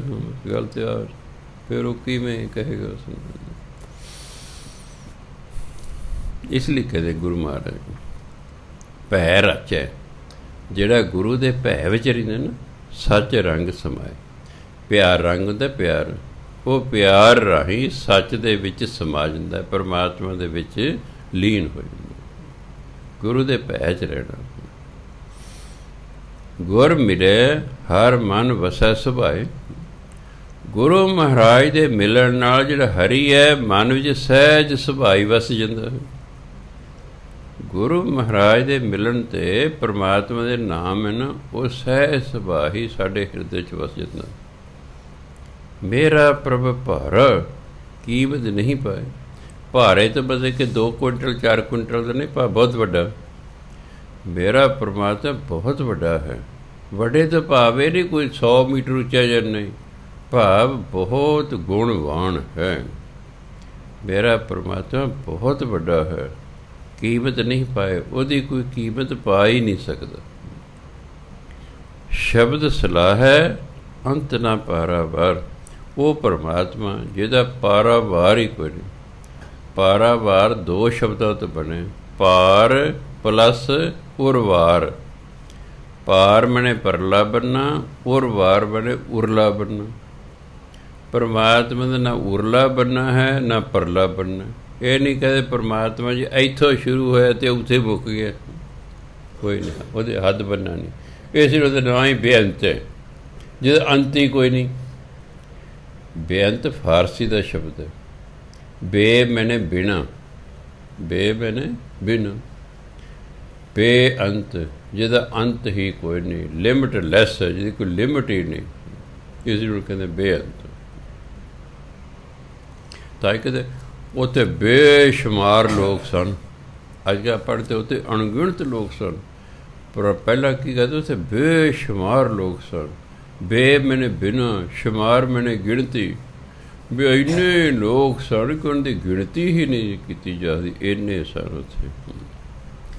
ਪਹਿਲਾਂ ਜਿੱਦਾਂ ਪਾਕਿਸਤਾਨ ਦੇ ਵਿੱਚ ਇੱਧਰ ਤਾਂ ਹਿੰਦੀ ਦਾ ਪ੍ਰਭਾਵ ਸੀ ਲੋਕਾਂ ਤੋਂ, ਉੱਧਰ ਫਾਰਸੀ ਅਤੇ ਉਰਦੂ ਦਾ ਪ੍ਰਭਾਵ ਸੀ ਪੰਜਾਬੀ 'ਤੇ। ਪੰਜਾਬੀ ਬਹੁਤ ਸਾਰੇ ਸ਼ਬਦ ਉਰਦੂ ਫਾਰਸੀ ਦੇ ਸਨ, ਇਸ ਲਈ ਗੁਰਬਾਣੀ 'ਚ ਬਹੁਤ ਸਾਰੇ ਸ਼ਬਦ ਫਾਰਸੀ ਦੇ ਆਏ। ਔਰ ਕਦੇ ਕੀ ਹੈ ਵਾਹਿਯਾਤ ਬੋਲੀ ਜਾਂਦਾ ਹੈ, ਆਪਾਂ ਨੂੰ ਮੀਨਿੰਗ ਤਾਂ ਪਤਾ ਹੈ ਕੀ ਹੈ ਵਾਹਿਯਾਤ ਬੋਲੀ ਜਾਂਦਾ, ਪਰ ਇਹ ਨਹੀਂ ਪਤਾ ਕਾਹਦਾ ਸ਼ਬਦ ਹੈ। ਵਾਹਿਯਾਤ ਵਾਹਿਯਾਤ ਬੇਸ਼ਰਮ ਤੋਂ ਬਿਨਾਂ, ਬੇਸ਼ਰਮ ਵਾਂਗੂ ਬੋਲੀ ਜਾਂਦਾ ਹੈ। ਆਮ ਲੋਕ ਉਹ ਫਾਰਸੀ ਦੇ ਸ਼ਬਦ ਵਰਤਦੇ ਸਨ, ਪਰ ਉਹਨੂੰ ਇਹ ਨਹੀਂ ਸੀ ਪਤਾ ਇਹ ਕਾਹਦਾ ਸ਼ਬਦ ਹੈ, ਉਹਨੂੰ ਬਸ ਸਮਝ ਆਉਂਦੀ ਸੀ ਵੀ ਆਹ ਇਹਦਾ ਭਾਵ ਹੈ। ਸੋ ਇਸ ਲਈ ਗੁਰੂ ਮਹਾਰਾਜ ਕਹਿੰਦੇ ਸ਼ਬਦ ਸਲਾਹ ਹੈ ਅੰਤ ਨਾ ਪਾਰਾਵਾਰ। ਉਹ ਪਰਮਾਤਮਾ ਜਿਹਦਾ ਅੰਤ ਹੀ ਕੋਈ ਨਹੀਂ, ਜਿਹਦਾ ਉਰਲਾ ਪਰਲਾ ਬੰਨੇ ਹੀ ਕੋਈ ਨਹੀਂ, ਉਹਦੀ ਸਿਫਤ ਸਲਾਹ ਕਿਵੇਂ ਹੁੰਦੀ? ਸ਼ਬਦ ਰਾਹੀਂ। ਗੁਰੂ ਦੇ ਸ਼ਬਦ ਰਾਹੀਂ ਪਰਮਾਤਮਾ ਦੀ ਸਿਫਤ ਸਲਾਹ ਹੁੰਦੀ। ਗੁਰੂ ਨੇ ਸਾਨੂੰ ਸ਼ਬਦ ਦਿੱਤਾ ਵਾਹਿਗੁਰੂ, ਬਸ ਅਸੀਂ ਵਾਹਿਗੁਰੂ ਵਾਹਿਗੁਰੂ ਵਾਹਿਗੁਰੂ। ਆ ਗੁਰਬਾਣੀ ਵੀ ਗੁਰੂ ਦਾ ਸ਼ਬਦ ਹੈ, ਬਾਣੀ ਪੜ੍ਹੀ ਜੋ ਇਹ ਵੀ ਪਰਮਾਤਮਾ ਦੀ ਸਿਫਤ ਸਲਾਹ ਹੈ। ਵਾਹਿਗੁਰੂ ਵਾਹਿਗੁਰੂ ਕਰੀ ਜੋ ਇਹ ਵੀ ਪਰਮਾਤਮਾ ਦੀ ਸਿਫਤ ਸਲਾਹ ਹੈ। ਮੂਲ ਮੰਤਰ ਦਾ ਜਾਪ ਕਰੀ ਜੋ ਉਹ ਵੀ ਪਰਮਾਤਮਾ ਦੀ ਸਿਫਤ ਸਲਾਹ ਹੈ। ਤੁਹਾਡੀ ਆਪਣੀ ਮਰਜ਼ੀ ਹੈ, ਉਹਨੇ ਦੇ ਸਿਫਤ ਸਲਾਹ ਰਾਹੀਂ ਮਿਲਣਾ ਬਸ। ਵਡਿਆਈ ਵੱਡਾ ਪਾਇਆ, ਵਡਿਆਈਆਂ ਰਾਹੀਂ ਹੀ ਉਸ ਵੱਡੇ ਪਰਮਾਤਮਾ ਨੂੰ ਪ੍ਰਾਪਤ ਕੀਤਾ ਜਾ ਸਕਦਾ। ਵੈਸੇ ਤਾਂ ਦੇਖੋ 2 ਤਰੀਕੇ ਨਾਲ ਅਸੀਂ ਕਿਸੇ ਦੇ ਦਿਲ ਨੂੰ ਜਿੱਤ ਸਕਦੇ ਹਾਂ, ਇੱਕ ਪਿਆਰ ਨਾਲ, ਇੱਕ ਵਡਿਆਈ ਕਰਕੇ। ਡੰਡੇ ਦੇ ਜ਼ੋਰ ਨਾਲ ਉਹ ਤਾਂ ਅਸੀਂ ਝੁਕਾ ਤੇ ਕਿਸੇ ਨੂੰ ਸਕਦੇ ਹਾਂ, ਉਹ ਤਾਂ ਦਿਲ ਨਹੀਂ ਜਿੱਤ ਸਕਦੇ। ਅਗਰ ਕਿਸੇ ਦਾ ਦਿਲ ਜਿੱਤਣਾ ਉਹ ਪਿਆਰ ਨਾਲ ਹੀ ਜਿੱਤਿਆ ਜਾ ਸਕਦਾ ਹੈ। ਅਤੇ ਜੇ ਕਿਸੇ ਨੂੰ ਵਸ ਵੀ ਕਰਨਾ ਹੈ, ਜਾਂ ਪਿਆਰ ਹੈ ਜਾਂ ਵਡਿਆਈ ਹੈ। ਵਡਿਆਈ ਸੁਣ ਕੇ ਹਰ ਇੱਕ ਬੰਦਾ ਖੁਸ਼ ਹੁੰਦਾ ਹੈ, ਇਹ 'ਚ ਕੋਈ ਸ਼ੱਕ ਨਹੀਂ। ਆਪਾਂ ਜਿੰਨੇ ਬੈਠੇ ਸੰਸਾਰ ਜਿੰਨੇ ਲੋਕ, ਜਦੋਂ ਉਹਨਾਂ ਦੀ ਆਪਾਂ ਕਿਸੇ ਦੀ ਵਡਿਆਈ ਕਰੀਏ, ਫਿਰ ਉਹਦੇ ਚਿਹਰੇ ਵੱਲ ਵੇਖਿਓ, ਉਹਦੇ ਸਾਹਮਣੇ ਤੁਸੀਂ ਵਡਿਆਈ ਕਰ ਰਹੇ ਹੋ, ਉਹਦੀ ਕਿਸੇ ਝੂਠੀ ਨਹੀਂ ਸੱਚੀ ਕਰ ਰਹੇ ਮੰਨ ਲਓ, ਉਸਦੇ ਚਿਹਰੇ ਦਾ ਰੰਗ ਹੋਰ ਹੋਏਗਾ। ਉਹ ਬਾਬਾ ਜੀ ਉਹ ਫਲਾਣਾ ਬੰਦਾ ਤੁਹਾਨੂੰ ਅਬਾ ਤਬਾ ਬੋਲਦਾ ਸੀ, ਫਿਰ ਬਾਬੇ ਦੇ ਚਿਹਰੇ ਵੱਲ ਵੇਖੋ, ਫਰਕ ਪਏਗਾ। ਉਹ ਮੂੰਹ ਬੋਲੇ ਨਾ ਬੋਲੇ, ਪਰ ਦਿਲ ਕੀ ਬਾਤ ਬਤਾ ਦੇਤਾ ਹੈ ਅਸਲੀ ਨਕਲੀ ਚਿਹਰਾ। ਸਾਡੇ ਅੰਦਰਲੇ ਹਾਵ ਭਾਵ ਨੇ ਉਹ ਸਾਡੇ ਚਿਹਰੇ 'ਤੇ ਆ ਜਾਂਦੇ ਨੇ। ਵਡਿਆਈ ਨਾਲ ਦੂਜੇ ਦਾ ਦਿਲ ਖੁਸ਼ ਹੁੰਦਾ ਹੈ, ਅਤੇ ਪਿਆਰ ਨਾਲ ਉਹਦੇ ਮਨ ਨੂੰ ਜਿੱਤਿਆ ਜਾਂਦਾ ਹੈ। ਅਤੇ ਪਰਮਾਤਮਾ ਨੂੰ ਜੇ ਤੁਸੀਂ ਖੁਸ਼ ਕਰਨਾ ਹੈ ਤਾਂ ਕਹਿੰਦੇ ਉਹਦਾ ਨਾਮ ਜਪੋ, ਉਹਦੀ ਵਡਿਆਈ, ਵਾਹ ਗੁਰੂ ਵਾਹ ਗੁਰੂ ਵਾਹ ਗੁਰੂ। ਵਾਹ ਗੁਰੂ ਤੋਂ ਬੜਿਆ ਵਾਹਿਗੁਰੂ। ਵਾਹ ਪਲੱਸ ਗੁਰੂ ਜਦੋਂ ਇਕੱਠਾ ਕਰਦੇ ਬਣਦਾ ਵਾਹਿਗੁਰੂ। ਵੀ ਵਾਹ ਗੁਰੂ ਵਾਹ ਗੁਰੂ। ਅਸਲ ਗੁਰੂ ਪਰਮਾਤਮਾ ਸਭ ਦਾ ਹੈ, ਪਹਿਲਾ ਗੁਰੂ ਪਰਮਾਤਮਾ ਹੀ ਹੈ ਸਭ ਦਾ। ਉਹ ਸਾਰਾ ਗਿਆਨ ਉਸੇ ਤੋਂ ਹੁੰਦਾ ਹੈ। ਗੁਰੂ ਕਿਹਨੂੰ ਕਹਿੰਦੇ ਨੇ? ਜਿਹੜਾ ਸਾਨੂੰ ਗਿਆਨ ਦੇ ਕੇ ਸਾਡੇ ਅੰਦਰ ਅਗਿਆਨਤਾ ਖਤਮ ਕਰ ਦੇਵੇ, ਉਹਨੂੰ ਗੁਰੂ ਕਹਿੰਦੇ ਨੇ। ਇਸ ਲਈ ਸਭ ਦਾ ਗੁਰੂ ਅਸਲ ਪਰਮਾਤਮਾ ਹੈ। ਉਸੇ ਤੋਂ ਹੀ ਸਾਰਾ ਗਿਆਨ ਸੰਸਾਰ ਨੂੰ ਪੈਦਾ ਹੋਇਆ ਹੈ। ਇਸ ਲਈ ਜੇ ਤੁਸੀਂ ਪਰਮਾਤਮਾ ਨੂੰ ਖੁਸ਼ ਕਰਨਾ ਹੈ, ਉਹਦਾ ਨਾਮ ਜਪੀ ਜਾਓ, ਉਹਦੀ ਵਡਿਆਈ ਕਰੀ ਜਾਓ। ਵਡਿਆਈ ਵੱਡਾ ਪਾਇਆ, ਵਡਿਆਈਆਂ ਕਰ ਕਰਕੇ ਉਸ ਵੱਡੇ ਪਰਮਾਤਮਾ ਦੀ ਪ੍ਰਾਪਤੀ ਹੋ ਜਾਂਦੀ ਹੈ। ਫਿਰ ਮੈਂ ਕਈ ਵਾਰੀ ਸੋਚਦਾ ਸੀ ਵੀ ਆਹ ਕਰਮਚਾਰੀ ਮੈਂ ਦੇਖਣਾ, ਅਰੇ ਕਹਿੰਦਾ ਇਹ ਫਲਾਣਾ ਜੀ, ਇਹ ਫਲਾਣੀ ਜੀ, ਇਹ ਪ੍ਰਿੰਸੀਪਲ ਦਾ ਚਮਚਾ ਹੈ, ਇਹ ਚਮਚੀ ਹੈ। ਉਹਨੂੰ ਸਿਰਫ ਇੱਕ ਨੁਕਸ ਹੁੰਦਾ ਸੀ, ਉਹ ਪ੍ਰਿੰਸੀਪਲ ਜੀ ਤਾਂ ਵਡਿਆਈ ਕਰਦੇ ਸਨ, ਪਰ ਨਾਲ ਕਿਤੇ ਨਿੰਦਿਆ ਵੀ ਜਾ ਕੇ, ਉਹ ਫਲਾਣਾ ਜੀ ਐਂ ਤੁਹਾਨੂੰ ਕਹਿੰਦਾ। ਆਹ ਚਮਚਾ ਜੀ ਇੱਕ ਨੁਕਸ ਹੁੰਦਾ, ਨਹੀਂ ਤਾਂ ਚਮਚਾਗਿਰੀ ਕੋਈ ਮਾੜੀ ਨਹੀਂ ਹੈ। ਆਪਣੀ ਵਡਿਆਈ ਕਰੋ, ਆਪਣਾ ਕੰਮ ਕਰੋ, ਤੁਰਦੇ ਬਣੋ, ਬਹਿ ਜਾਓ ਪ੍ਰਿੰਸੀਪਲ ਕੋਲ। ਇੱਕ ਪ੍ਰਿੰਸੀਪਲ ਬੜੀ ਕੱਬੀ ਆ ਗਈ ਸਾਡੇ ਸਕੂਲ 'ਚ, ਉਹ ਤਾਂ ਜੀ ਲੜ ਪਿਆ ਕਰੇ ਸਨ।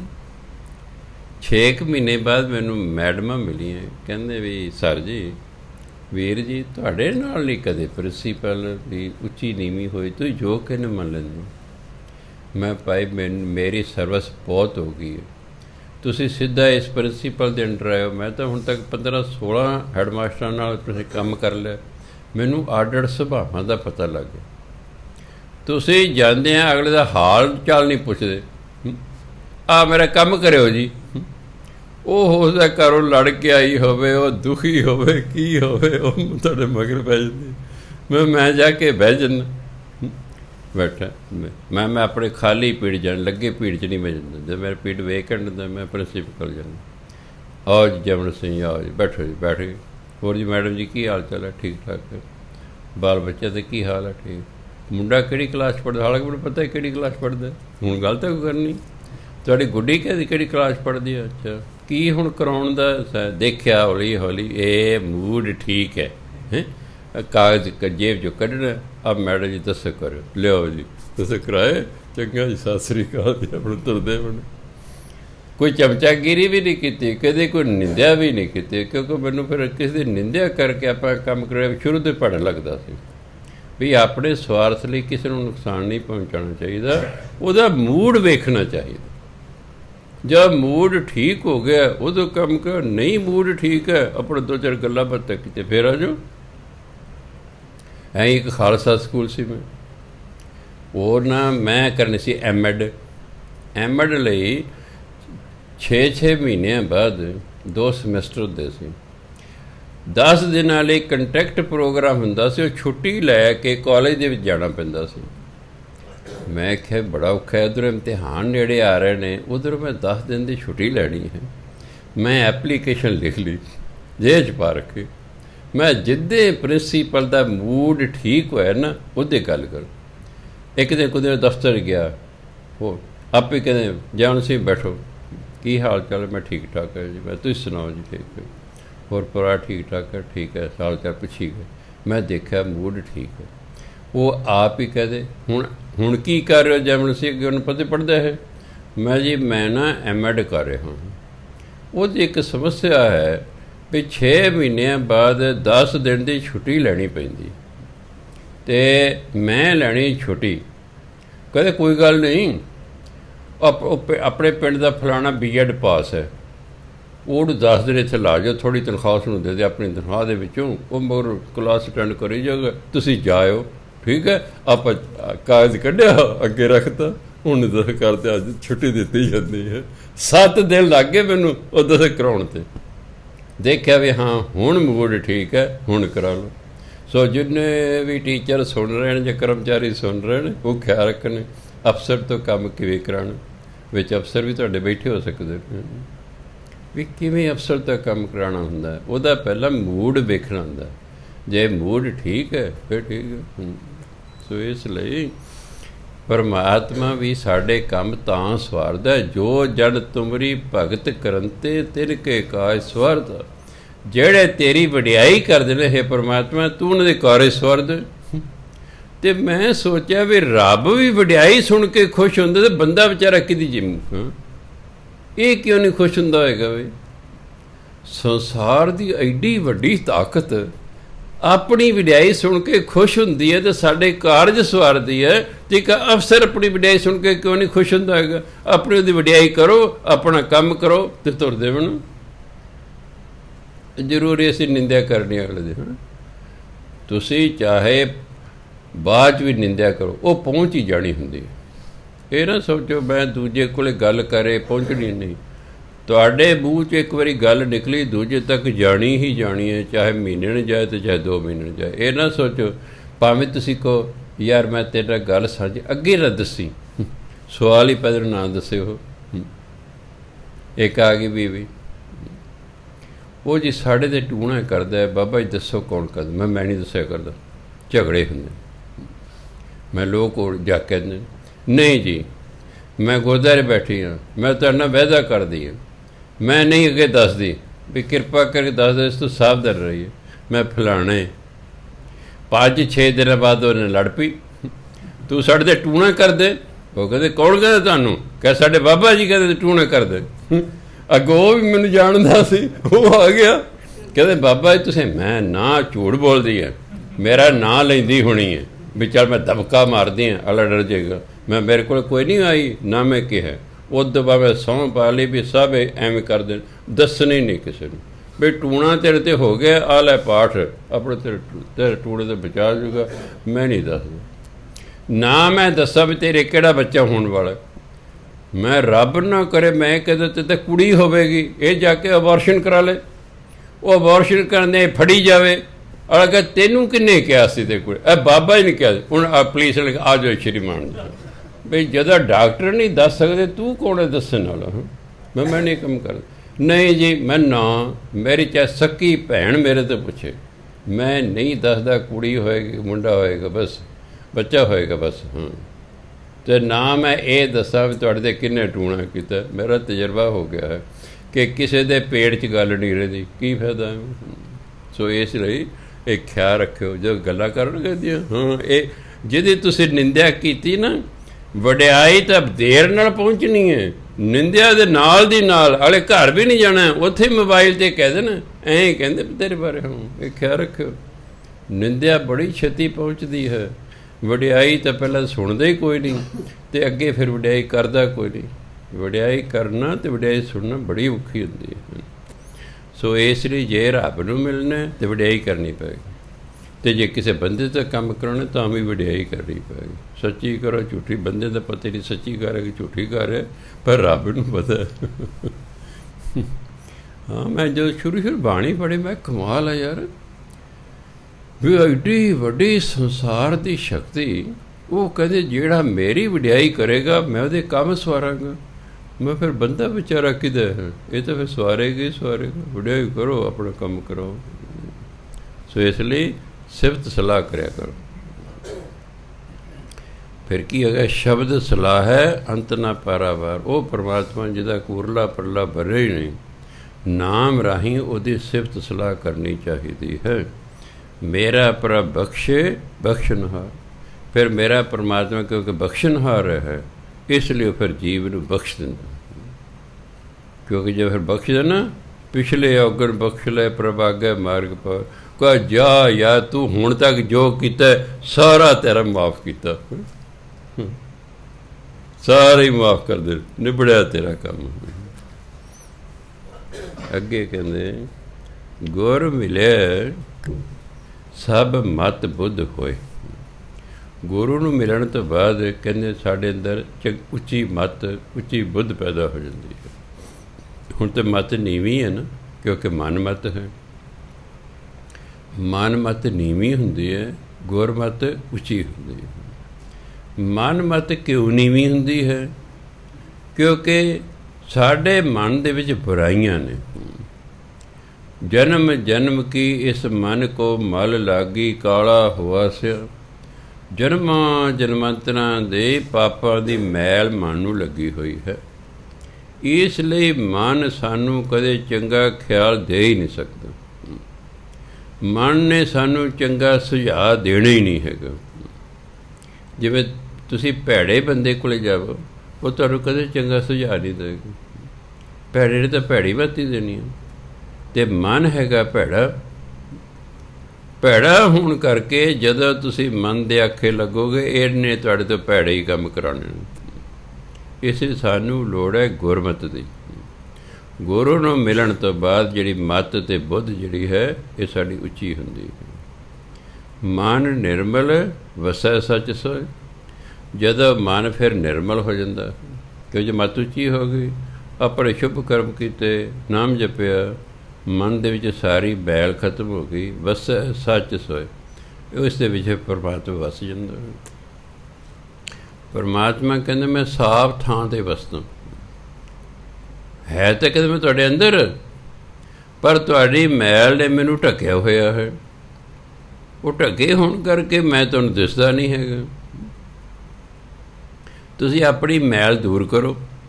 ਉਹ ਕਿ ਮੇਰਾ ਨਾਮ ਜਪੋ, ਕਿ ਮੇਰਾ ਨਾਮ ਜਪੀ ਜਾਓ, ਜਪੀ ਜਾਓ, ਜਪੀ ਜਾਓ। ਤੁਹਾਡੇ ਮਨ ਦੀ ਜਿੰਨੀ ਮੈਲ ਹੈ ਹੌਲੀ ਹੌਲੀ ਲੈ ਜਾਏਗੀ, ਲੈ ਜਾਏਗੀ, ਲੈ ਜਾਏਗੀ।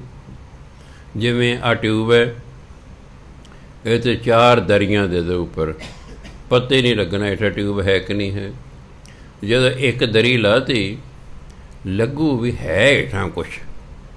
ਜਦੋਂ ਦੂਜੀ ਦਰੀ ਲਾਤੀ, ਫਿਰ ਲੱਗੂ ਹੇਠਾਂ ਚਾਨਣ ਹੈ ਯਾਰ। ਜੋ ਤੀਜੀ ਦਰੀ ਲਾਤੀ, ਫਿਰ ਲੱਗੂ ਹਾਂ ਇਹਦੇ ਹੇਠਾਂ ਟਿਊਬ ਹੈ। ਅਤੇ ਜਦੋਂ ਚੌਥੀ ਵੀ ਲਾਤੀ, ਫਿਰ ਟਿਊਬ ਦਿਸਣ ਲੱਗ ਜਾਏਗੀ। ਨਾਮ ਜਪ ਜਪ ਕੇ ਅਸੀਂ ਮਨ ਦੀ ਮੈਲ ਲਾਹੀ ਜਾਣੀ, ਲਾਹੀ ਜਾਣੀ। ਜਦੋਂ ਸਾਰੀ ਮੈਲ ਲੈ ਗਈ ਕਿ ਪਰਮਾਤਮਾ ਸਾਨੂੰ ਦਰਸ਼ਨ ਹੋ ਜਾਣ। ਬਸ ਕਿਸੇ ਨੂੰ ਪੁੱਛਣ ਦੀ ਕੋਈ ਲੋੜ ਨਹੀਂ ਹੈਗੀ। ਇਹ ਕਿਵੇਂ ਹੋਣਗੇ ਦਰਸ਼ਨ ਜੀ? ਇਹ ਕਦੋਂ ਹੋਣਗੇ ਜੀ? ਜਦੋਂ ਮਨ ਦੀ ਮੈਲ ਲਹੂ ਉਦੋਂ ਹੋਣਗੇ। ਕਿਵੇਂ ਲਹੂ ਜੀ? ਇਹ ਨਾਮ ਜਪ ਕੇ ਲਹੂ ਜੀ। ਨਾਲ ਸ਼ਰਤ ਹੈ ਨਵੀਂ ਲੱਗਣ ਨਹੀਂ ਦੇਣੀ।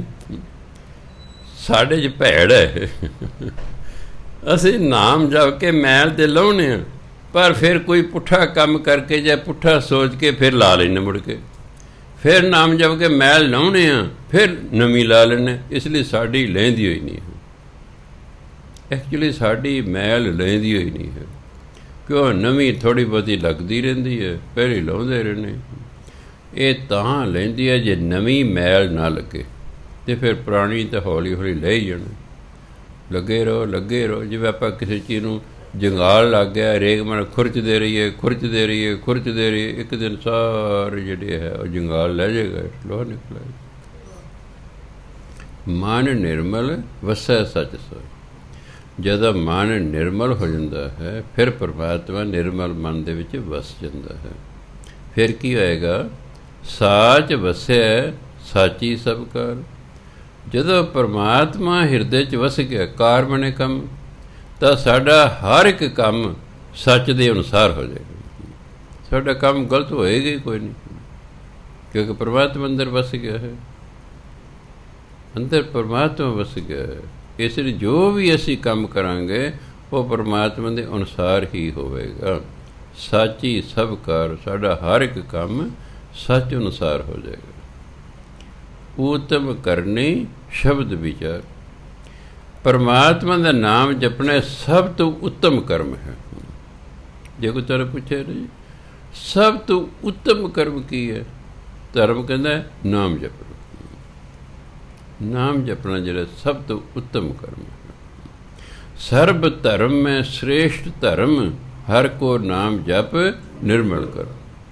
ਸਾਰੇ ਧਰਮਾਂ 'ਚ ਭਾਵ ਸਾਰੇ ਧਾਰਮਿਕ ਕਰਮਾਂ ਵਿੱਚੋਂ ਸਰਬ ਧਰਮ ਹੈ ਸ੍ਰੇਸ਼ਟ ਧਰਮ।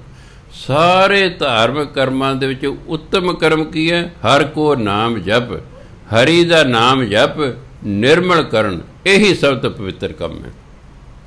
ਕਹਿੰਦੇ ਪਰਮਾਤਮਾ ਦਾ ਨਾਮ ਜਪ ਇਹ ਸਾਰੇ ਕਰਮਾਂ ਤੋਂ ਪਵਿੱਤਰ ਕਰਮ ਹੈ। ਊਤਮ ਕਰਨੇ ਸ਼ਬਦ ਵਿਚਾਰ, ਨਾਮ ਜਪਣਾ ਜਿਹੜਾ ਹੈ ਸਭ ਤੋਂ ਉੱਤਮ ਕਰਮ ਹੈ। ਗੁਰ ਤੇ ਸਾਚੀ ਸੇਵਾ ਹੋਏ, ਗੁਰੂ ਰਾਹੀਂ ਹੀ ਪਰਮਾਤਮਾ ਦੀ ਸੇਵਾ ਹੋ ਸਕਦੀ ਹੈ। ਨਹੀਂ ਤਾਂ ਸਾਨੂੰ ਪਰਮਾਤਮਾ ਬਾਰੇ ਪਤਾ ਹੀ ਨਹੀਂ ਹੈ ਕਿ ਨਹੀਂ ਹੈ। ਜਿਹੜਾ ਵੀ ਆਪਾਂ ਨੂੰ ਪਤਾ ਲੱਗਿਆ ਇਹ ਤਾਂ ਆਪਾਂ ਸਤ ਸੰਗਤ ਕੀਤੀ, ਗੁਰੂ ਦੀਆਂ ਗੱਲਾਂ ਕਿਤੇ ਸੁਣੀਆਂ, ਸਾਧੂ ਮਹਾਤਮਾ ਤੋਂ ਸੁਣੀਆਂ, ਤਾਂ ਸਾਨੂੰ ਪਤਾ ਲੱਗਾ ਵੀ ਪਰਮਾਤਮਾ ਵੀ ਹੈ। ਉਹਦਾ ਨਾਮ ਵੀ ਜਪਣਾ ਚਾਹੀਦਾ। ਉਹਦਾ ਨਾਮ ਜਪ ਕੇ ਸਾਨੂੰ ਆਹ ਫਾਇਦੇ ਹੋਣਗੇ। ਤੁਸੀਂ ਬੱਚੇ ਤੋਂ ਜੋ ਵੀ ਕਰਵਾਉਣਾ ਹੈ ਤੁਹਾਨੂੰ ਪਹਿਲਾਂ ਉਹਦੇ ਲਾਭ ਪਤਾ ਹੋਣੇ ਚਾਹੀਦੇ ਨੇ, ਨਹੀਂ ਤਾਂ ਬੱਚਾ ਨਹੀਂ ਮੰਨੇਗਾ ਤੁਹਾਡੀ ਗੱਲ। ਤੁਸੀਂ ਕਹੇ ਕਾਕਾ ਗੁਰਦੁਆਰੇ ਜਾਇਆ ਕਰ। ਇੱਕ ਈਸਾਈ ਮਾਂ ਆਪਣੇ ਮੁੰਡੇ ਨੂੰ ਕਹਿੰਦੇ ਕਾਕਾ ਉਹ ਈਸਾਈਆਂ ਦੇ ਚਰਚ ਜਾਇਆ ਕਰ। ਕਹਿੰਦਾ ਮਾਂ ਚਰਚ ਦੇ ਗਰੀਬ ਜਾਂਦੇ ਨੇ, ਦੁਖੀ ਜਾਂਦੇ ਨੇ, ਮੈਂ ਕਿਹੜਾ ਗਰੀਬ ਹਾਂ ਵੀ ਚਰਚ ਜਾਵਾਂ। ਬੱਚੇ ਦਾ ਇੰਪਰੈਸ਼ਨ ਹੈ ਵੀ ਚਰਚ ਦੇ ਦੁਖੀ ਲੋਕ ਜਾਂਦੇ ਨੇ, ਗਰੀਬ ਲੋਕ ਜਾਂਦੇ ਨੇ। ਕਹਿੰਦਾ ਮੈਂ ਨਾ ਦੁਖੀ ਹਾਂ ਨਾ ਗਰੀਬ ਹੈ, ਮੈਂ ਕਿਉਂ ਚਰਚ ਜਾਵਾਂ। ਅਤੇ ਮਾਂ ਨੂੰ ਗੱਲ ਨਹੀਂ ਸਮਝਾਉਣੀ ਆਈ। ਇਹ ਤਾਂ ਕਹਿੰਦਾ ਚਰਚ ਜਾਇਆ ਕਰ। ਕਹਿੰਦਾ ਚਰਚ ਜਾ ਕੀ ਮਿਲੇਗਾ ਜੀ। ਸਿੱਧਾ ਹਿਸਾਬ ਹੈ। ਸਾਨੂੰ ਗਿਆਨ ਹੋਣਾ ਚਾਹੀਦਾ। ਜਦੋਂ ਤੁਸੀਂ ਕਹਿ ਬੇਟਾ ਬੇਟੀ ਬਾਣੀ ਪੜ੍ਹਿਆ ਕਰ, ਉਹ ਕਿ ਬਾਣੀ ਪੜ੍ਹ ਕੇ ਕੀ ਮਿਲੇਗਾ? ਸਾਨੂੰ ਦੱਸਣਾ ਪੈਣਾ। ਆਹ ਮਿਲੂਗਾ। ਗੁਰਦੁਆਰੇ ਜਾਏਗਾ ਆਹ ਮਿਲੇਗਾ। ਉਂਝ ਕੌਣ ਜਾਂਦਾ? ਉਂਝ ਨਹੀਂ ਕੋਈ ਜਾਂਦਾ। ਪੜ੍ਹਾਈ ਕਰੋ। ਪੜ੍ਹਾਈ ਕਰਕੇ ਕੀ ਮਿਲੇਗਾ? ਨੌਕਰੀ ਮਿਲੇਗੀ। ਕਿੱਥੇ ਜੀ? ਅਈ ਨਹੀਂ, ਦੁਨੀਆ ਡਿਗਰੀਆਂ ਲਈ ਫਿਰਦੀ ਹੈ, ਕਿਸੇ ਨੌਕਰੀ ਤਾਂ ਮਿਲੀ ਨਹੀਂ। ਮੈਂ ਪੜ੍ਹ ਕੀ ਕਰਾਂ? ਅੱਗੋਂ ਹੈ ਕਹੂ। ਜੋ ਅਸੀਂ ਬੱਚੇ ਨੂੰ ਕਿਸੇ ਨੂੰ ਕਹਿ ਰਹੇ ਹਾਂ ਉਹਦੇ ਸਾਨੂੰ ਲਾਭ ਦਾ ਪਤਾ ਹੋਣਾ ਚਾਹੀਦਾ ਹੈ। ਛੋਟਾ ਬਰਦਾ ਅੰਮ੍ਰਿਤਸਰ ਵਿਆਹ ਸੀ, ਇਹ ਗਿਆ ਸਾਲੇ ਦਾ ਮੁੰਡਾ ਉਸ ਕੋਲ। ਕਹਿੰਦਾ ਕਾਕਾ ਮੈਂ ਗੁਰਦੁਆਰੇ ਚੱਲਿਆ ਬਾਬਾ ਦੀਪ ਸਿੰਘ ਦੇ, ਤੂੰ ਜਾਣਾ? ਬੱਚਾ ਕਹਿੰਦਾ ਹਾਂ ਅੰਕਲ ਜੀ ਮੈਂ ਵੀ ਚੱਲਾਂਗਾ। ਨਾਲ ਚਲਿਆ ਗਿਆ। ਗੁਰਦੁਆਰੇ ਮੱਥਾ ਟੇਕਿਆ, ਬਾਹਰ ਆ ਗਿਆ। ਬੱਚਾ ਪੁੱਛਦਾ ਛੋਟੇ ਬ੍ਰਦਰ ਨੂੰ ਅੰਕਲ ਜੀ ਗੁਰਦੁਆਰੇ ਆਉਣ ਦਾ ਕੀ ਫਾਇਦਾ? ਜੋ ਮੇਰੇ ਭਰਾ ਨੇ ਜਵਾਬ ਦਿੱਤਾ ਮੈਂ ਤਾਂ ਮੰਨ ਗਿਆ ਯਾਰ। ਮੈਂ ਜਿਵੇਂ ਮੇਰੇ ਤੋਂ ਬੱਚਾ ਪੁੱਛਦਾ ਮੈਂ ਵੀ ਨਹੀਂ ਸੀ ਜਵਾਬ ਜੋ ਤੂੰ ਦਿੱਤਾ। ਕਹਿੰਦਾ ਅੰਕਲ ਜੀ ਗੁਰਦੁਆਰੇ ਆਉਣ ਦਾ ਕੀ ਫਾਇਦਾ? ਮੈਂ ਕਿਹਾ ਵੀ ਤੂੰ ਕਿੰਨਾ ਮੱਥਾ ਟੇਕਿਆ? ਕਹਿੰਦਾ ਮੈਂ 1 ਰੁਪਏ ਮੱਥਾ ਟੇਕਿਆ। ਤੈਨੂੰ ਕਾਕਾ ਕੀ ਮਿਲਿਆ? ਕਹਿੰਦੇ ਦੇਗ ਮਿਲੀ। ਕਹਿੰਦੇ ਦੇਸੀ ਘਿਓ ਦੀ ਦੇਗ ਹੁੰਦੀ ਹੈ, 1 ਰੁਪਏ ਤੋਂ ਘੱਟ ਨਹੀਂ ਬਣਦੀ। 1 ਰੁਪਏ ਤੈਨੂੰ ਦੇਗ ਮਿਲ ਗਈ। ਹੋਰ ਕੀ ਮਿਲਿਆ? ਕਹਿੰਦੇ ਇੱਕ ਬਰਫੀ ਦਾ ਵੱਡਾ ਸਾਰਾ ਪੀਸ ਮਿਲਿਆ। ਇਹ ਜਿਸ ਵੇਲੇ ਦੀ ਗੱਲ ਹੈ ਕਹਿੰਦੇ ਕਾਕਾ ਐਡਾ ਵੱਡਾ ਪੀਸ 2 ਰੁਪਏ ਦਾ ਉਹਦਾ ਦੁਕਾਨ ਤੋਂ। 2 ਰੁਪਏ ਤੈਨੂੰ ਬਰਫੀ ਮਿਲ ਗਈ, 3 ਰੁਪਏ ਹੋ ਗਏ। ਹੋਰ ਤੈਨੂੰ ਕੀ ਮਿਲਿਆ? ਕਹਿੰਦੇ ਇੱਕ ਡੂਨਾ ਛੋਲਿਆਂ ਦਾ ਮਿਲਿਆ, 2 ਪੂਰੀਆਂ ਮਿਲੀਆਂ। ਕਹਿੰਦੇ ਬਾਜ਼ਾਰ 'ਚੋਂ 3 ਰੁਪਏ ਦੀਆਂ ਆਉਂਦੀਆਂ ਨੇ, 3 ਰੁਪਏ ਤੈਨੂੰ ਪੂਰੀਆਂ ਮਿਲ ਗਈਆਂ। 2 ਰੁਪਏ ਤੈਨੂੰ ਬਰਫੀ ਮਿਲ ਗਈ, 5 ਹੋ ਗਿਆ। 1 ਰੁਪਏ ਤੈਨੂੰ ਦੇਗ ਮਿਲ ਗਈ, 6। ਹੋਰ ਤੈਨੂੰ ਕਹਿੰਦਾ ਕੀ ਮਿਲਿਆ? ਕਹਿੰਦੇ 1 ਕੱਪ ਚਾਹ ਮਿਲਿਆ। ਕਹਿੰਦਾ 2 ਰੁਪਏ ਦੀ ਉਹ ਹੁੰਦੀ ਹੈ, 8 ਰੁਪਏ। ਖਰਚਾ ਤੇਰਾ ਕਿੰਨਾ ਹੈ? 1 ਰੁਪਈਆ। ਕਿੰਨੇ ਦਿਨ ਬਚ ਗਏ? 7 ਰੁਪਏ। ਕਹਿੰਦੇ ਬਸ ਆਹ ਫਾਇਦਾ। ਬਾਕੀ ਕਹਿੰਦਾ ਵੱਡਾ ਹੋ ਕੇ ਤੈਨੂੰ ਪਤਾ ਲੱਗ ਜੂ। ਹੋ ਗਈ ਨਾ ਅਗਲੇ ਦੀ ਤਸੱਲੀ। ਕਹਿ ਤੂੰ 1 ਰੁਪਈਆ ਮੈਂ ਤਾਂ ਸਤਸੰਗੀ ਨੂੰ ਕਹਿਣਾ, ਕਮਲ ਤੁਸੀਂ ਕਿਉਂ ਨਹੀਂ ਆਉਂਦੇ? ਤੁਸੀਂ ਚਾਹੇ 1 ਰੁਪਈਆ ਗੁਰੂ ਨੂੰ ਮੱਥਾ ਟੇਕੋ, ਅਸੀਂ ਤੁਹਾਨੂੰ ਇਹ ਤਾਂ ਨਹੀਂ ਕਹਿਣਾ ਤੁਸੀਂ ਰੁਪਈਆ ਕਿਉਂ ਟੇਕ ਰਹੇ ਹੋ। ਤੁਸੀਂ 1 ਰੁਪਈਆ ਟੇਕੋ, 40 ਰੁਪਏ ਦਾ ਲੰਗਰ ਛਕ ਕੇ ਤੁਰ ਜਾਓ। 49 ਰੁਪਏ ਤੁਹਾਨੂੰ ਤਾਂ ਫਾਇਦਾ। ਠੰਡ 'ਚ ਆਰਾਮ ਨਾਲ ਬੈਠੇ, ਨਾਲੇ ਕੀਰਤਨ ਸੁਣੇ, ਨਾਲੇ ਕਥਾ ਸੁਣੀ, ਸਤਸੰਗ ਹੋਈ ਹੈ। 1 ਰੁਪਈਆ ਤੁਸੀਂ ਖਰਚਿਆ, 40 ਰੁਪਏ ਦਾ ਲੰਗਰ ਖਾ ਜਾਣ, 39 ਰੁਪਏ ਤੁਹਾਨੂੰ ਤਾਂ ਵੀ ਫਾਇਦਾ। ਜ਼ਰੂਰੀ ਘਰ ਪਕਾਉਣੇ, ਜ਼ਰੂਰੀ ਘਰ ਪਕਾਉਣੇ, ਇੱਥੇ ਪੱਕਿਆ ਪਕਾਇਆ ਮਿਲਦਾ। ਵਾਹਿਗੁਰੂ ਵਾਹਿਗੁਰੂ ਕਰਕੇ ਬੀਬੀਆਂ ਪਕਾਉਂਦੀਆਂ, ਵਾਹਿਗੁਰੂ ਵਾਹਿਗੁਰੂ ਕਰਕੇ ਵਰਤਾਉਂਦੇ ਨੇ। ਦਾਲਾ ਵਾਹਿਗੁਰੂ ਜੀ, ਵਾਹਿਗੁਰੂ ਦਾਲਾ ਜੀ, ਵਾਹਿਗੁਰੂ ਜੀ ਪ੍ਰਸ਼ਾਦਾ ਜੀ ਕਰਦੇ ਨੇ। ਫਾਇਦਾ ਹੀ ਫਾਇਦਾ ਹੈ। ਮੈਂ ਬਾਣੀ ਵਾਂਗੂ ਸੋਚਿਆ ਕਰੋ, ਤੁਸੀਂ ਬਾਣੀ ਵਾਂਗੂ ਨਹੀਂ ਸੋਚਦੇ। ਬਾਣੀ ਵਾਂਗੂ ਸੋਚੋ, ਤੁਸੀਂ ਆਓਗੇ ਵੀ ਜ਼ਰੂਰੀ ਘਰ ਪਕਾਣੀ ਹੈ ਯਾਰ। ਚਲੋ ਗੁਰਦੁਆਰੇ ਚੱਲਦੇ, ਨਾਲੇ ਗੁਰੂ ਖੁਸ਼, ਨਾਲੇ ਪ੍ਰਬੰਧਕ ਖੁਸ਼, ਨਾਲੇ ਆਪਣਾ ਲੰਗਰ ਪਾਣੀ ਛਕ ਕੇ ਆ ਜਾਓ। ਫਾਇਦਾ ਹੀ ਫਾਇਦਾ। ਦੇਖਦੇ ਕਿੰਨਾ ਕਸਰ ਹੁੰਦਾ। ਜਿਵੇਂ ਇੱਕ ਪਰਿਵਾਰ 'ਚ ਦੀਵਾਨ ਲੱਗਦੇ ਸੀ, ਉਹ ਕਾਰ 'ਤੇ ਆਇਆ ਕਰਨ, ਲੰਗਰ ਛਕ ਕੇ ਮੁੜ ਜਾਇਆ ਕਰਨ। ਬਰਦਰ ਨੇ 1 ਦਿਨ 2 ਦਿਨ 3 ਦਿਨ ਵੇਖਿਆ ਵੀ ਇਹ ਤਾਂ ਆਉਂਦੇ ਨੇ, ਇਹ ਤਾਂ ਮੱਥਾ ਵੀ ਟੇਕਣ ਨਹੀਂ ਅੰਦਰ ਜਾਂਦੇ, ਪਰ ਨਾਲ ਲੰਗਰ ਛਕ ਤੁਰ ਜਾਂਦੇ ਨੇ, ਕਾਰ 'ਤੇ ਆਉਂਦੇ ਨੇ। ਬਰਦਰ ਕਹਿੰਦੇ ਵੀ ਕੀ ਗੱਲ ਬਈ, ਤੁਸੀਂ ਲੰਗਰ ਹੀ ਛਕਣ ਆਉਣੇ? ਕਹਿੰਦੇ ਜੀ ਅਸੀਂ ਜਾ ਕੇ ਸੀਰੀਅਲ ਵੇਖਣਾ ਹੁੰਦਾ, ਫਿਰ ਉਹ ਸਾਡਾ ਖਰਾਬ ਹੁੰਦਾ। ਅਸੀਂ ਕਹਿੰਦੇ ਫਿਰ ਇੱਥੇ ਰੋਟੀ ਹੀ ਖਾਣਾ ਆਇਓ, ਆਪਣੇ ਘਰ ਪਕਾ। ਜੇ ਤੁਹਾਨੂੰ ਸੀਰੀਅਲ ਇੰਨਾ ਪਿਆਰਾ ਲੱਗਦਾ, ਘਰ ਹੀ ਰੋਟੀ ਪਕਾ ਕੇ ਖਾ ਲਓ, ਐਵੇਂ ਕਿਉਂ ਆਪਣੇ ਸਿਰ 'ਤੇ ਭਾਰ ਚੜਾਉਣੀ? ਅਤੇ ਗੁਰਦੁਆਰੇ ਖਾ ਕੇ ਆਪਣਾ ਸੀਰੀਅਲ ਘਰ ਜਾ ਕੇ ਦੇਖਣਾ। ਇਸ ਤਰ੍ਹਾਂ ਵੀ ਨਹੀਂ ਕਰਨਾ ਚਾਹੀਦਾ ਵੀ ਹਾਂ ਜੀ ਲੰਗਰ ਦਾ ਧਿਆਨ ਧਰ ਕੇ ਆਉਣਾ। ਆਨੰਦ ਸਾਹਿਬ ਦਾ ਪਾਠ ਹੋ ਰਿਹਾ, ਹੁਣ ਵਰਤਾਉਣਗੇ, ਚਲੋ ਚੱਲੀਏ ਜੀ। ਜੋ 4 ਬੰਦੇ ਬੈਠੇ, ਕਹਿੰਦੇ ਨੇ ਗੁਰੂ ਗ੍ਰੰਥ ਸਭ ਤੋਂ ਕਿਹੜੀ ਵਧੀਆ ਬਾਣੀ ਲੱਗਦੀ? ਇੱਕ ਕਹਿੰਦਾ ਜਪਜੀ ਸਾਹਿਬ, ਦੂਜੇ ਤੈਨੂੰ ਕਹਿੰਦਾ ਮੈਨੂੰ ਸੁਖਮਨੀ ਸਾਹਿਬ, ਤੀਜੇ ਨੇ ਪੁੱਛਿਆ ਤੈਨੂੰ, ਕਹਿੰਦਾ ਮੈਨੂੰ 9ਵੇਂ ਮਹੱਲੇ ਦੇ ਸ਼ਲੋਕ, ਚੌਥੇ ਨੇ ਪੁੱਛਿਆ ਤੈਨੂੰ, ਕਹਿੰਦੇ ਮੈਨੂੰ ਅਰਦਾਸ। ਕਹਿੰਦੇ ਕਿਉਂ? ਕਹਿੰਦੇ ਉਹਦੇ ਬਾਅਦ ਲੰਗਰ ਮਿਲਦਾ, ਉਹਦੇ ਬਾਅਦ ਲੰਗਰ ਮਿਲਦਾ। ਸੋ ਜਿਹੜਾ ਨਿਰਾ ਲੰਗਰ ਦਾ ਧਿਆਨ ਧਰ ਕੇ ਵੀ ਗੁਰਦੁਆਰੇ ਨਹੀਂ ਜਾਣਾ ਚਾਹੀਦਾ। ਉੱਥੇ ਬੈਠੋ, ਗੁਰੂ ਮਹਾਰਾਜ ਦੀ ਕੋਈ ਗੱਲ ਸੁਣੋ, ਫਿਰ ਜਿਹੜਾ ਠੀਕ ਜੋ ਵਰਤਾਇਆ ਜਾਏਗਾ ਆਪਣਾ ਸਤ ਭਜਨ ਕਰਕੇ ਉਹਨੂੰ ਛਕੋ। ਸੋ ਗੁਰਦੁਆਰੇ ਆਉਣ ਦਾ ਤਾਂ ਲਾਭ ਹੀ ਲਾਭ ਹੈ, ਕੋਈ ਨੁਕਸਾਨ ਨਹੀਂ ਹੈਗਾ ਵੀ ਹਾਂ ਇਹਦਾ ਕੋਈ ਸਾਈਡ ਇਫੈਕਟ ਨਹੀਂ ਹੈਗਾ ਵੀ ਅੰਗਰੇਜ਼ੀ ਦਵਾਈ ਅਸੀਂ ਖਾ ਲਈ, ਇਹਦੀ ਕੋਈ ਲਾਭ ਹੀ ਲਾਭ ਹੈ। ਜਿਵੇਂ ਭਰਾ ਮੇਰਾ ਵੱਡਾ ਕਹਿੰਦਾ ਗੁਰਦੁਆਰੇ ਜਾਈ ਜਾਓ, ਕੁਛ ਨਾ ਮੰਗੋ, ਜਾਈ ਜਾਓ। ਜਿਵੇਂ ਕੋਈ ਲੀਡਰ ਹੈ, ਤੁਸੀਂ ਉਹਦੇ ਕੋਲ ਰੋਜ਼ ਗਏ, ਸਤਿ ਸ੍ਰੀ ਅਕਾਲ ਜੀ, ਸਤਿ ਸ੍ਰੀ ਅਕਾਲ ਜੀ, ਫਤਿਹ ਬੁਲਾਈ, ਬਹਿ ਗਏ ਉਹਦੇ ਕੋਲ 15-20 ਮਿੰਟ ਬੈਠੋ, ਕੋਈ ਕੁਛ ਨਹੀਂ ਕਹਿਣਾ ਉਹਨੂੰ, ਉੱਠਿਓ। ਮਹੀਨੇ 2 ਮਹੀਨੇ ਬਾਅਦ ਉਹ ਲੀਡਰ ਪੁੱਛੇਗਾ ਭਾਈ ਤੂੰ ਰੋਜ਼ ਆਉਣੇ, ਕਿਸ ਕੰਮ ਆਉਣੇ? ਜਿਹਦੇ ਪੁੱਛੇ ਉਹਦੇ ਦੱਸ ਲਿਓ। ਐਂ ਕਹਿੰਦਾ ਗੁਰੂ ਦੇ ਜਾਈ ਜਾਓ, ਕਦੇ ਤਾਂ ਗੁਰੂ ਕਹਿਣਗੇ ਸਿੱਖਾ ਤੂੰ ਰੋਜ਼ ਆਉਣੇ, ਕਿਸ ਕੰਮ ਆਉਣੇ? ਉਹਦੇ ਆਪਣਾ ਦੁੱਖ ਦੱਸ ਲਓ, ਮੈਂ ਤਾਂ ਆਹ ਕੰਮ ਆਉਣਾ, ਜਾਈ ਕਦੇ ਤਾਂ ਪੁੱਛਣਗੇ। ਇਹ ਨਹੀਂ ਹੋ ਸਕਦਾ ਤੁਸੀਂ ਰੋਜ਼ ਜਾਈ ਜਾਂਦੇ ਹੋ, ਗੁਰੂ ਬਾਰੇ ਪੁੱਛਣਗੇ ਜ਼ਰੂਰ ਬਈ ਯਾਰ ਰੋਜ਼ ਬੰਦਾ ਆਉਂਦਾ ਅਤੇ ਮੰਗਦਾ ਵੀ ਕੁਛ ਨਹੀਂ ਹੈ, ਅਤੇ ਉਹ ਕਹਿੰਦੇ ਹਾਂ ਭਾਈ ਕਿਵੇਂ ਹੋਣਾ ਤੂੰ? ਉਹਦੇ ਕੇ ਦੱਸ ਲਓ ਜੀ, ਤਾਂ ਆਹ ਚੀਜ਼ ਹੈ। ਸੋ ਗੁਰਦੁਆਰੇ ਜਾਣ ਦਾ ਤਾਂ ਲਾਭ ਹੀ ਲਾਭ ਹੈ, ਕੋਈ ਨੁਕਸਾਨ ਨਹੀਂ ਹੈਗਾ। ਬਾਣੀਆਂ ਨੂੰ ਸੋਚਦੇ ਰਿਹਾ ਕਰੋ, ਤੁਹਾਨੂੰ ਫਿਰ ਬੜਾ ਫਾਇਦਾ ਹੋਵੇਗਾ। ਆਹ ਦੂਜੀ ਸੋਚ ਛੱਡ ਦਿਓ, ਦੂਜੀ ਸੋਚ ਛੱਡੋ। ਜਿੰਨਾ ਚਿਰ ਅਸੀਂ ਬਾਣੀਆਂ ਨੂੰ ਸੋਚਦੇ ਨੇ, ਮੈਂ ਕਈ ਵਾਰ ਦਿਲ 'ਚ ਕਰਾਂ ਜੱਟੋ, ਸਦੀਆਂ ਤੋਂ ਤੁਸੀਂ ਬਾਣੀਆਂ ਦੇ ਅਧੀਨ ਹੋ, ਇਹਨਾਂ ਦੇ ਸ਼ਿਕੰਜੇ 'ਚ ਤੁਸੀਂ ਅੱਜ ਤੱਕ ਨਹੀਂ ਨਿਕਲੇ। ਉਧਾਰ ਲੈਣਾ ਉਹਨਾਂ ਕੋਲ ਮੁੜ ਕੇ ਜਾਂਦੇ ਹੋ ਨਾ। ਤੁਸੀਂ ਜੱਟ ਮੋਦੀ ਬਾਣੀਆਂ ਹੈ, ਅਤੇ ਬਾਣੀਆਂ ਨੂੰ ਜਿੱਤਣਾ ਬੜਾ ਮੁਸ਼ਕਿਲ ਹੈ। ਦੇਖਦੇ ਕੀ ਬਣਦਾ। ਅੱਜ ਤੱਕ ਤਾਂ ਅਸੀਂ ਬਾਣੀਆਂ ਨੂੰ ਜਿੱਤ ਨਹੀਂ ਸਕੇ। ਲੱਗੇ ਅਸੀਂ ਸਰਕਾਰ ਵੀ ਵਿੱਚੋਂ ਇਹਨਾਂ ਨੂੰ ਕੱਢ ਦਿਓ, ਸਿੱਧੇ ਹੀ ਜੱਟਾਂ ਦੇ ਖਾਤੇ ਪੈਸੇ ਪਾ ਦਿਓ, ਇਹਨਾਂ ਆਪ ਹੀ ਰੌਲਾ ਪਾ ਲੈ। ਨਾ ਜੀ, ਇਹਨਾਂ ਬਿਨਾਂ ਸਾਡਾ ਸਰਦਾ ਨਹੀਂ, ਵੀ ਆੜਤੀਆਂ ਬਿਨਾਂ ਸਾਡਾ ਸਰਦਾ ਨਹੀਂ, ਵੀ ਅਸੀਂ ਇਹਨਾਂ ਤੋਂ ਉਧਾਰ ਲੈਣ। ਫਿਰ ਅਸੀਂ ਉਹਨਾਂ ਦੇ ਗੁਲਾਮ ਹੀ ਹੋਏ ਨਾ। ਇੱਕ ਸਾਨੂੰ ਗੁਲਾਮੀ 'ਚੋਂ ਕੱਢ ਰਿਹਾ, ਅਸੀਂ ਕਿ ਨਹੀਂ ਇਹਨਾਂ ਤੋਂ ਬਿਨਾਂ ਸਾਡਾ ਸਰਦਾ ਨਹੀਂ। ਜੱਟਾਂ ਦਾ ਬਾਣੀਆਂ ਬਿਨਾਂ ਸਰਦਾ ਹੀ ਨਹੀਂ। ਅਤੇ ਇੱਕ ਪਾਸੇ ਜੱਟ ਨੇ ਅਤੇ ਇੱਕ ਪਾਸੇ ਮੋਦੀ ਬਾਣੀ ਹੁੰਦੇ ਨੇ। ਦੇਖਦੇ ਹੁਣ ਕਿਹੜਾ ਜਿੱਤਦਾ ਹੈਗਾ, ਵੀ ਲੱਗ ਜਾਏਗਾ ਪਤਾ। ਗੁਰੂ ਮਹਾਰਾਜ ਭਲੀ ਕਰ। ਸੋ ਤਾਂ ਗੁਰੂ ਮਹਾਰਾਜ ਕਹਿੰਦੇ ਗੁਰ ਤੇ ਸਾਚੀ ਸੇਵਾ ਹੋਏ। ਗੁਰੂ ਰਾਹੀਂ ਹੀ ਪਰਮਾਤਮਾ ਦੀ ਸੇਵਾ ਹੁੰਦੀ ਹੈ। ਗੁਰਮੁਖ ਨਾਮ ਪਛਾਣੇ ਕੋਈ, ਗੁਰੂ ਰਾਹੀਂ ਪਰਮਾਤਮਾ ਦੇ ਨਾਮ ਦੀ ਪਹਿਚਾਣ ਹੁੰਦੀ ਹੈ। ਜੀਵੈ ਦਾਤਾ ਦੇਵਨਹਾਰ, ਨਾਨਕ ਹਰ ਨਾਮੇ ਲੱਗੈ ਪਿਆਰ। ਪਰਮਾਤਮਾ ਦਾ ਦੇਣ ਵਾਲਾ ਹੈ, ਉਹ ਤੇ ਸਦੇ ਜਿਉਂਦਾ। ਜੀਵੈ ਦਾਤਾ, ਪਰਮਾਤਮਾ ਜਿਉਂਦਾ ਹੈ, ਉਹ ਤੇ ਦਾਤਾ ਦੇਣ ਵਾਲਾ ਹੈ। ਨਾਨਕ ਹਰ ਨਾਮੇ ਲੱਗੈ ਪਿਆਰ। ਹਰੀ ਦੇ ਨਾਮ ਰਾਹੀਂ ਹਰੀ ਨਾਲ ਪਿਆਰ ਪੈਂਦਾ ਹੈ। ਜਦੋਂ ਪਰਮਾਤਮਾ ਨਾਲ ਪਿਆਰ ਪੈਦਾ ਹੋਗਾ, ਉਹਨੇ ਆਪੇ ਸਾਨੂੰ ਦਾਤਾਂ ਆਪੇ ਖੁਸ਼ ਹੋ ਕੇ ਸਾਨੂੰ ਦੇ, ਜਿਹੜੇ ਮੰਗਣ ਦੀ ਸਾਨੂੰ ਲੋੜ ਹੀ ਨਹੀਂ ਪੈਣੀ ਹੈਗੀ।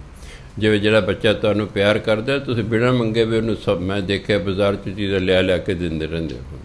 ਪਿਆਰ ਚੀਜ਼ ਹੀ ਕੈਸੀ ਹੈ। ਗੁਰੂ ਮਹਾਰਾਜ ਕਿਰਪਾ ਕਰਨ, ਜਿੰਨਾ ਵੀ ਸਮਾਂ ਮਿਲੇ ਆਪਣਾ ਭਜਨ ਬੰਦਗੀ ਕਰੀਦੀ ਹੈ, ਨਾਮ ਜਪੀਦਾ, ਸਤਸੰਗ ਕਰੀਦੀ ਹੈ, ਬਾਣੀ ਪੜ੍ਹਦੀ ਹੈ, ਨਾਮ ਜਪੋ, ਮੌਜਾਂ ਕਰੋ। ਵਾਹਿਗੁਰੂ ਜੀ ਕਾ ਖਾਲਸਾ, ਵਾਹਿਗੁਰੂ ਜੀ ਕੀ ਫਤਿਹ।